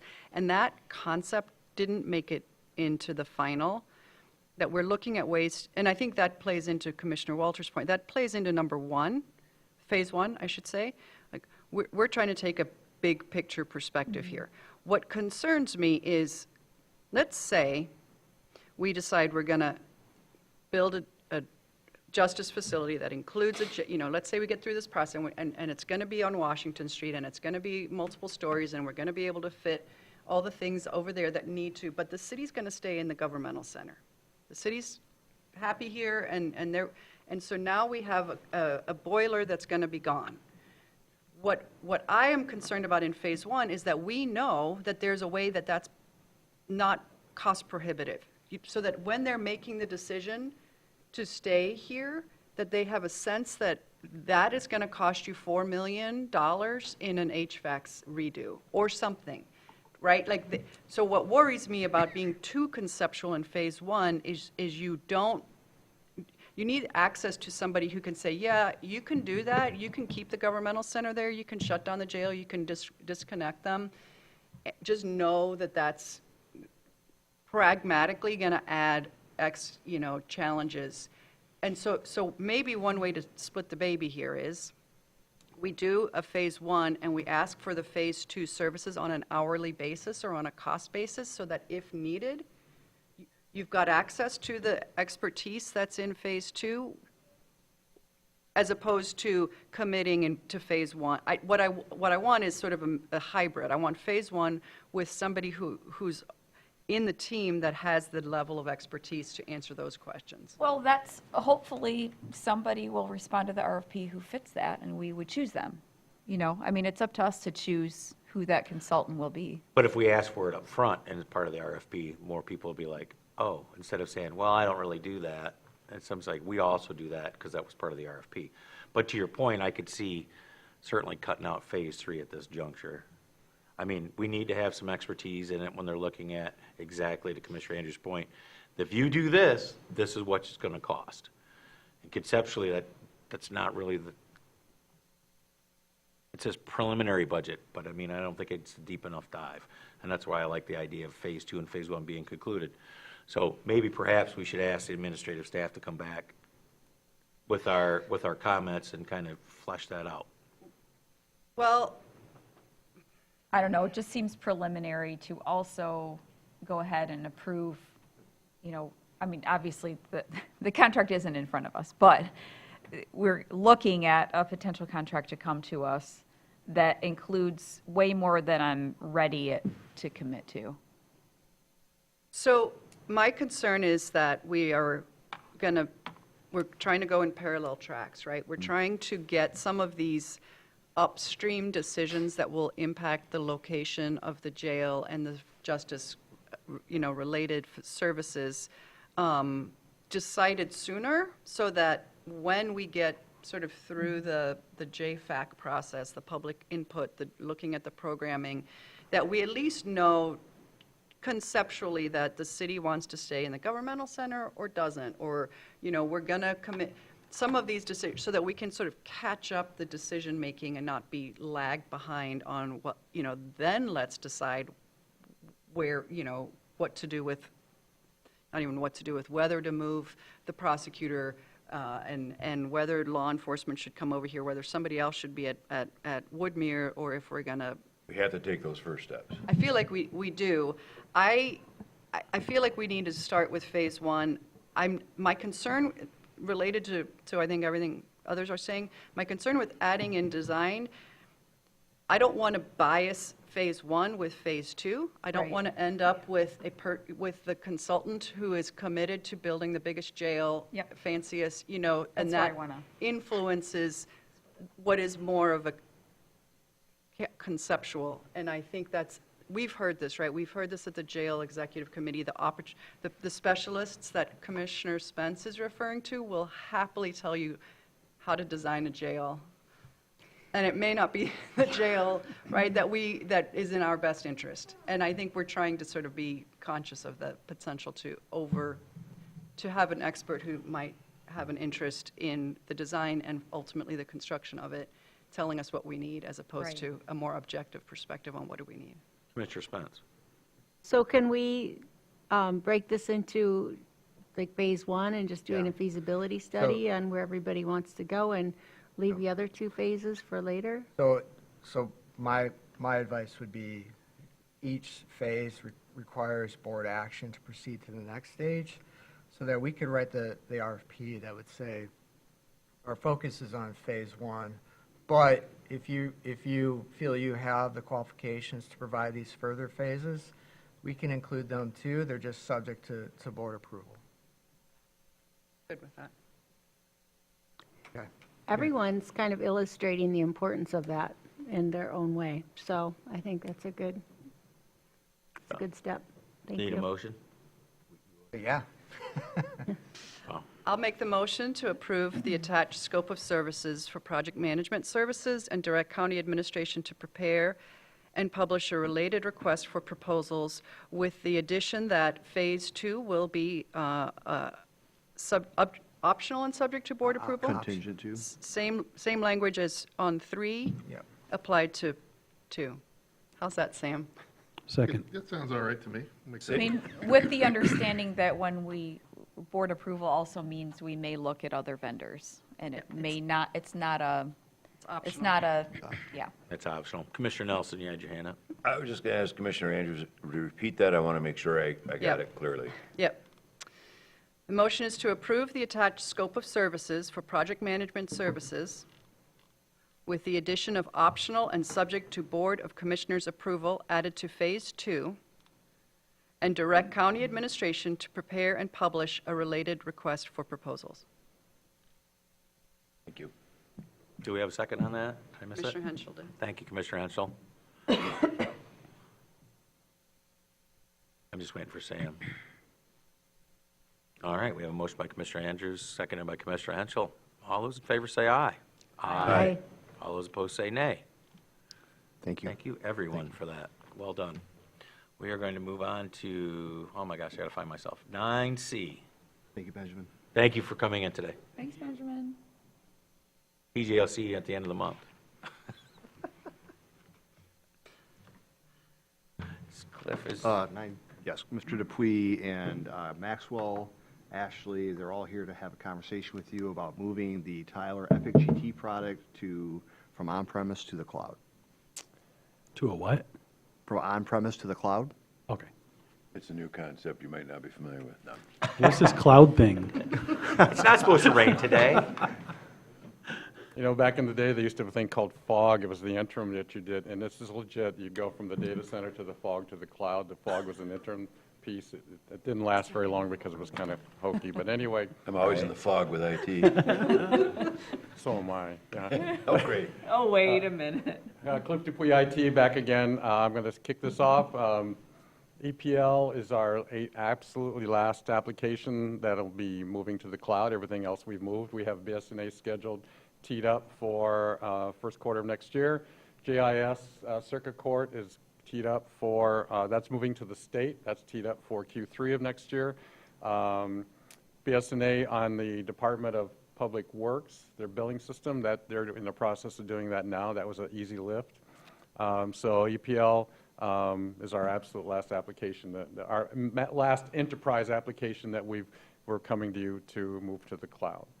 And again, all the same benefits. It's managed by by Tyler, and it provides additional securities. And well, with that, I'll turn it over to Ashley and Maxwell.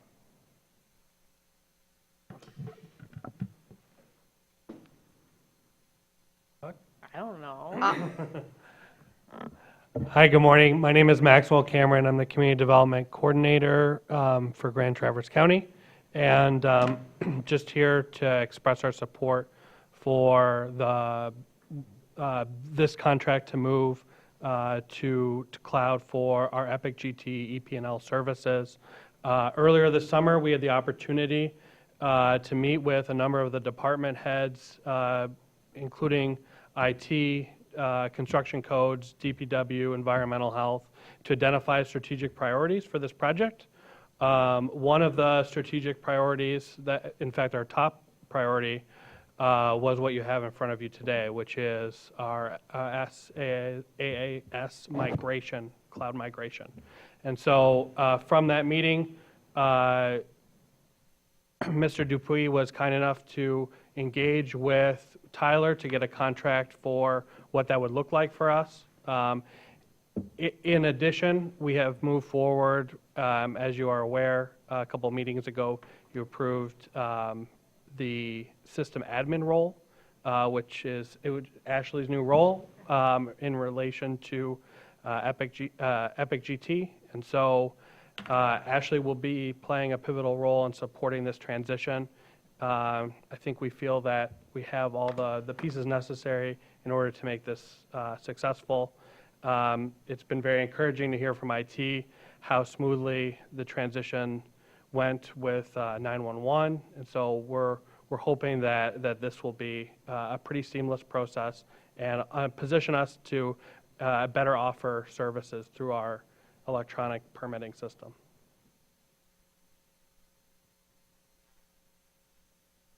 I'm Ashley. I'm the EPL system administrator, and I just want to say I'm really supporting going to SAS. Unfortunately, I think most people know last year with the security breach, construction codes department was hit very difficultly.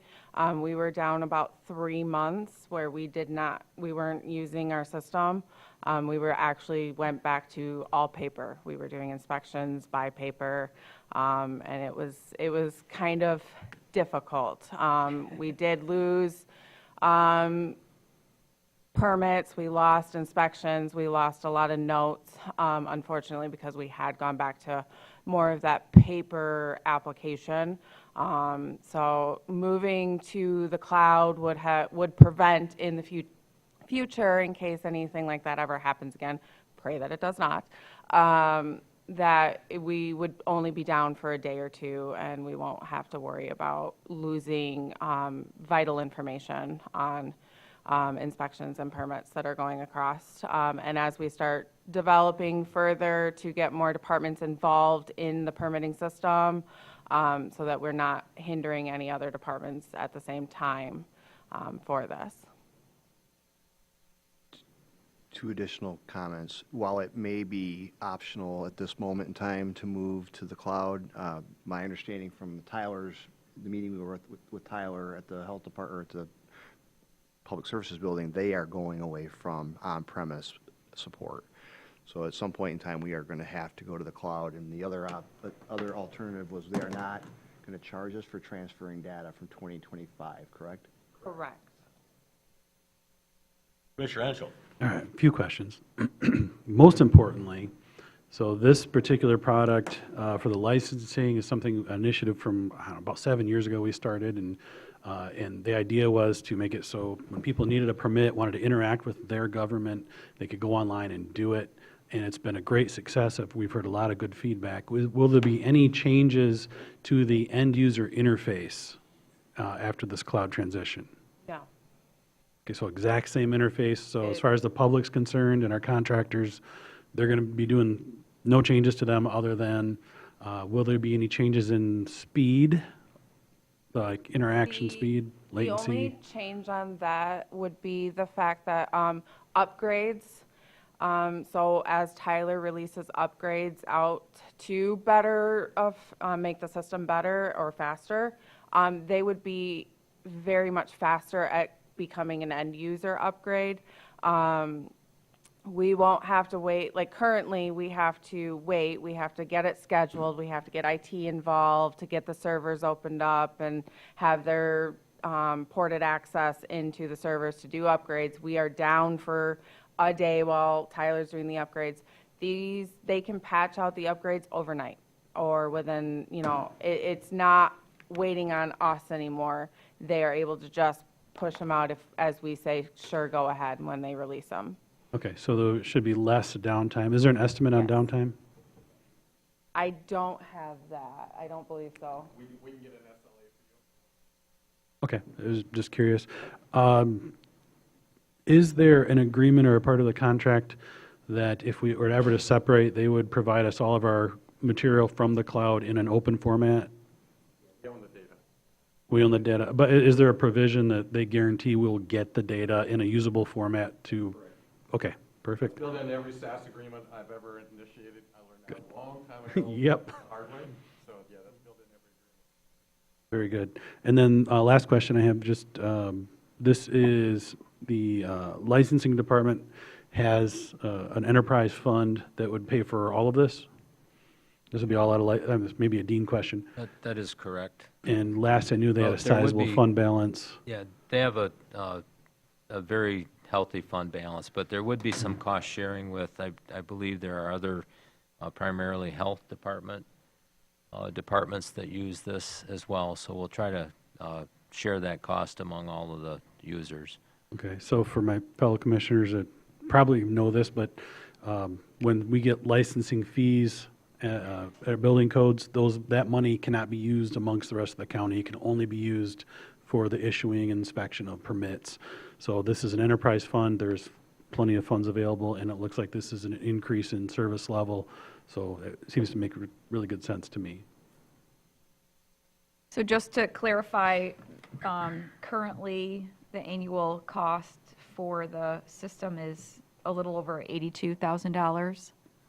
And it's going to go up to an annual cost of 200 and, where's that number? 253,745? I know, but it does say an annual cost. Under financial information, it says Initial Annual year, recurring. oh, 256 thereafter.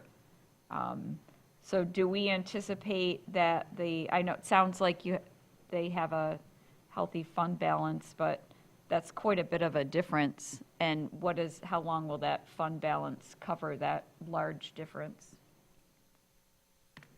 I can't speak to the fund balance. I can speak to the cost increase. So the cost increase that you're seeing is strictly for the licensing. What you don't see, the difference when we host it on-prem, is we have costs for virtual server software. We have cost for software, operating system software. We have costs for the security pieces that go along with that. So it's going to be less than the two. I can't say, it's a wash, because it's not. But what you're getting is you're getting the benefit of, number one, geo-replication. So what that means is there'll be a server on one side of the Mississippi and a server on the other side of the Mississippi. That's how you get into geo-replication to protect the data.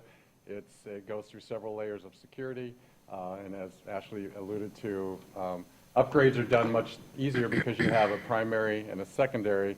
You can't call them master slaves anymore. You have to call them primary and secondary.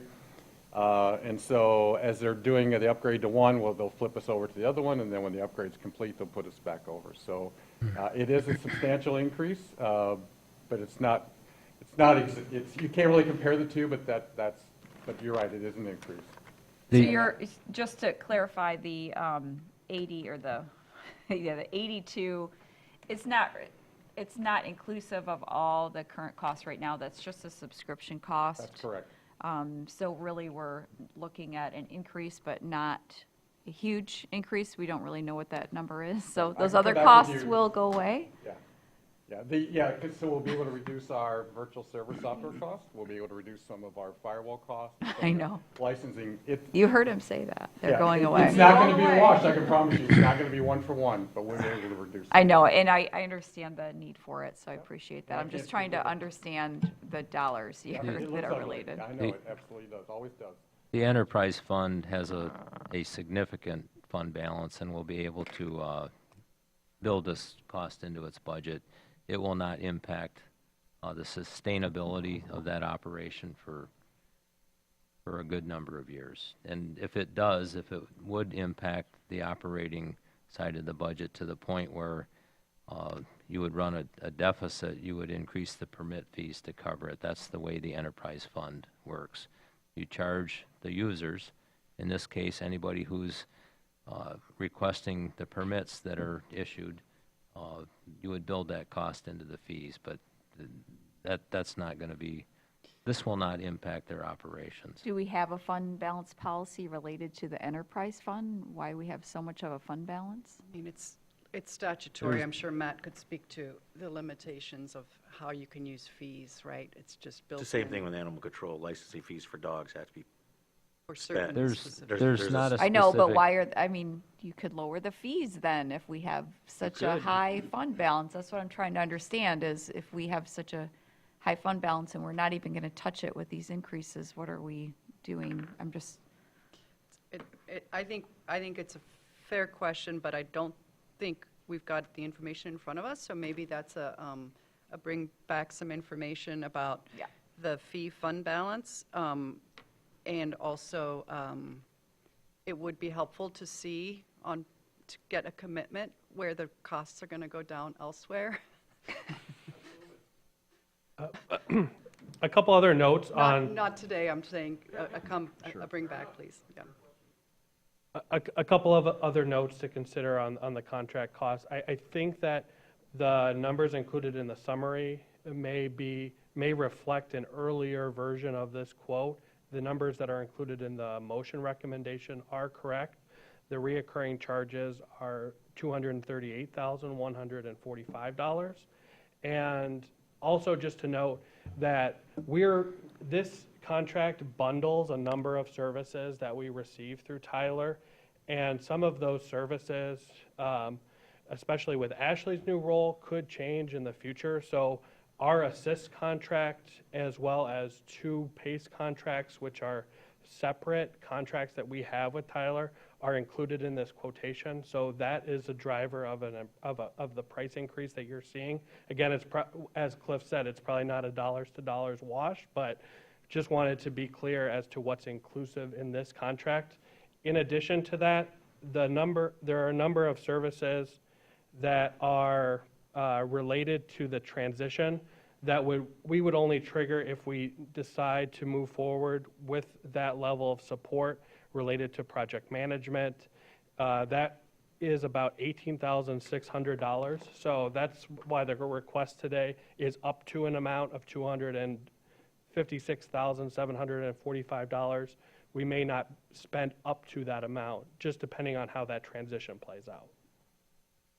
Thank you. Any more questions? Just a quick one. It says funding can be cost shared between Code, Environmental Health, and Department of Public Works. This will be a significant increase for them as well. Are they aware of this change and they can build it into their budgets too? They are aware, they've been included. Mr. Carberg is fully supportive of moving towards the product. They just need some additional time. They're not ready to transition now. So when they come on board, those costs would be allocated appropriately. Well, then I will make the motion to, and let me just clarify, you said up to, and I'm looking at the first page of the memo. I don't see an up to. What it looks like it says, well, what it says is request board approval to enter into an agreement with Tyler for the migration of the EPL, of the EPL to a SAS. But it doesn't have an amount. Do you need an up to amount, and what is the up to amount? The up to amount would be that $256,745. What Maxwell is referring to is he's been tasked with negotiating with Tyler to condense different options that we have that we're currently paying for to determine if we need all of those options with the new subscription. Okay. So I'll make it, unless somebody else wants to. go for it. By all means. I make the motion that the board approve entering into an agreement with Tyler Technologies for the migration of the Enterprise Permitting and Licensing, or EPL, system to a software as service SaaS model with a contract approved up to the amount of $256,745. Support. All right, a motion by Andrew, support by, Motion by Commissioner Andrews, support by Commissioner Nelson. Any more discussion on that? Do you need any addition to the motion about the recurring costs?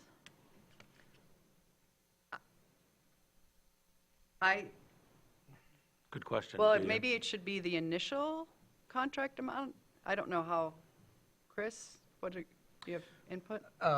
Yeah, if we're going to execute this contract, that the contract terms are continuing annual costs, so it probably should, the motion should include both. Let me try that again. I mean, you could just say execute the contract. To keep it simple. That includes that. So a new motion? So here's a quick question. On page 1, under the recommendation, those dollar figures are accurate, is that correct? Yes. But they're up to. Not, right, up to that amount, because they may end up spending less. That's cool, that's fine. So, just like, I make the motion that we pass as recommended, not to exceed the amounts presented. You're making a new motion? Well, that's how you would make that Oh, motion. okay, all right. I accept your friendly amendment. There you go, do you accept that? Yes. Sweet, look at that. Where were you, man? You left me hanging. So what you're saying is move to approve as presented? Yeah, that's Got it. right. Yeah. Well, but to their point, what's in the contract and what's in the memo is different, so I think that's where we were trying to. Okay. It's like what's presented, the memo Correct. or the contract, so I think that's why we need to clarify that, and I appreciate that. Thank you for that synopsis. So, we're there, let's have a vote. Unless there's any objections, all those in favor say aye. Aye. Aye. Aye. All those opposed say nay. Thank you for your time today. Thank you. And holding our hand through that for us. So move on, we don't have any unfinished business, we don't have any new business. Commissioner Department reports, I'm going to start with Commissioner Henschel. Got anything? The, let's see, the airport police force is up and running with, yes, Commissioner Nelson, you hit the menu button. Where'd I go? Sorry. Oh, my gosh. Give me a second. You must be in the cloud. Is that what we're calling it? Is that what we're calling it, the APF, the Airport Police Told Force? you I was in the fog. Well, I think it says Cherry Capital Airport Police Department. No, that's a Is- nice patch. Yes, and we have some deputies as of yesterday. We have, the building project going at the airport has been officially dubbed the Gate to the Future project. That was established yesterday at the airport meeting, and so all things are going strong over there. Fantastic. Commissioner Nelson, you got anything for us? Yeah, I was going to piggyback on that. I had that patch pulled up for the new police department there and 4 new deputies. Two of them were from other police departments. One was a Michigan State Police trooper and one was a city police.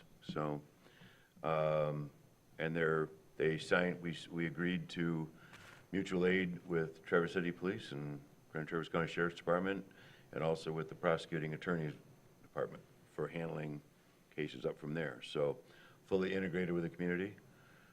August, traffic passenger movements up 19.4. Year-to-date, up 21.7 year-to-date. If we just stay even with last year, we're going to set a huge record. We're getting close to hitting 1 million passenger movements a year out of that airport. So that's getting pretty significant, which is why the FAA is requiring a police department. That was not a decision of the board, that was a requirement.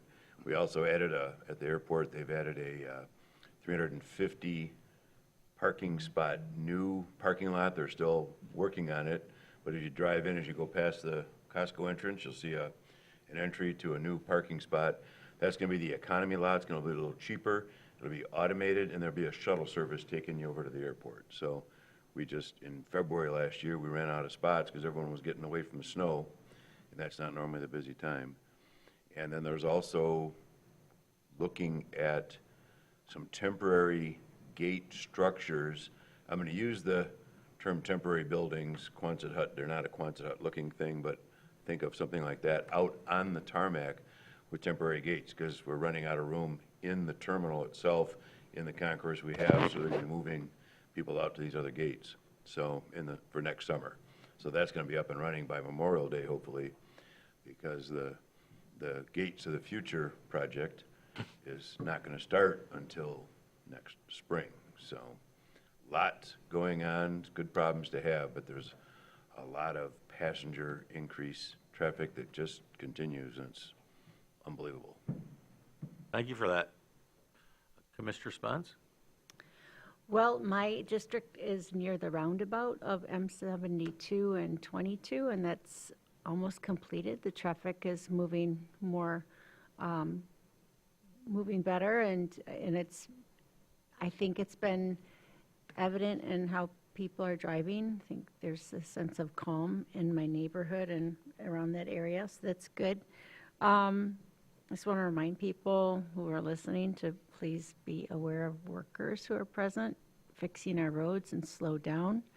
I think everyone really likes to drive fast, and I've seen it firsthand that those 25-mile-an-hour posted speed limits are there for a reason, to protect the people that are fixing our roads. And the MAC conference is going on right now, the Michigan Association of Counties. Over lunch, there's going to be a good discussion with the impact of Medicaid changes in Michigan. I think that as a county, the people that we serve are going to be feeling some significant increases in health insurance premiums. I just listened to a webinar about that. There are going to probably be people that are going to go without health care coverage just because it's going to become so expensive. So that's something we're going to have to be aware of as commissioners, taking care of all people, everyone. And I think that's all I have to really share today. Thank you. Thank you, Commissioner Walter. I'm good. Just a super quick update that the Aspen wing at the pavilions is now open. I know Commissioner Nelson, Commissioner Henschel, and I toured that a couple years ago, I want to say, and it was Storage, all yeah. it was all in spider webs, and it's quite a facility now. They've sparkled it up, and it looks great, and there are now spaces over there as well, and including for rehabilitation. So if you or someone you know is interested, that is back in service. Good news. Thank you. Anything, but he's going to tell you. Go ahead, Mr. Harringer. As Commissioner Spence said, we are hosting MAC. We're the host county. It's at the Grand Traverse Resort and Spa. Last evening after the dinner, we did host a small event up at the casino, sponsored in part by DTE, a partner of ours. So I'm grateful for the chair and vice chair for attending that reception. We'll be back today to the degree possible, and that goes through tomorrow. Commissioner Nelson and I have been invited to the Board of Public Works meeting today to have a discussion about Not the regular meeting, but the finance council. Yeah, finance meeting to have a discussion about the relationship with the county and the Board of Public Works. I have had initial conversations with Mr. Carberg on some options there, and one of the options that we're going to be discussing is whatever occurs today, take that back to a different committee to include both BPW members and Board of Commissioners to have that conversation at a broader level. That is yet to come. That is at 1 o'clock today, so we will have more information to follow. Commissioner Andrews did ask for an agreement that was mentioned, the 1993 HR agreement. I provided that all to you this morning. It's a document that I have never seen. It's unsigned. There's no record of it being enacted, so truly concerned about that, but the state statute created that board and defines what the county's responsibilities are, defines what the BPW's responsibilities are. So it's truly something that we're going to rely on statutorily versus a policy.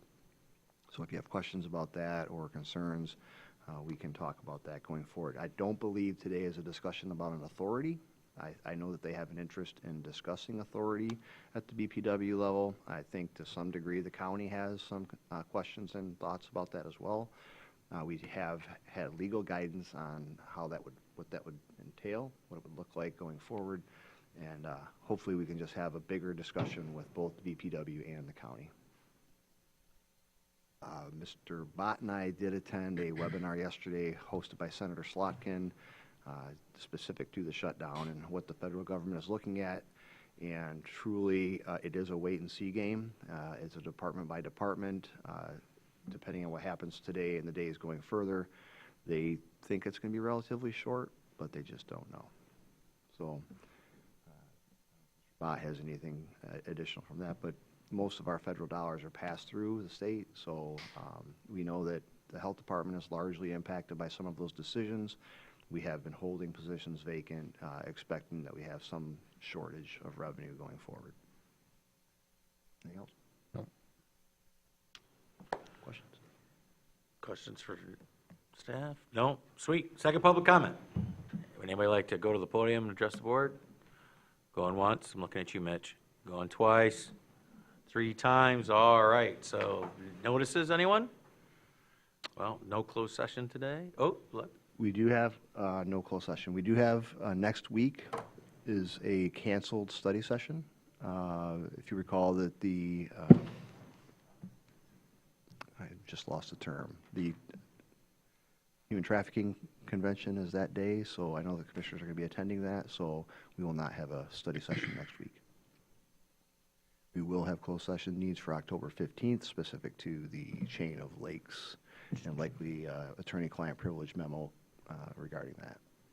Very good. Thank you.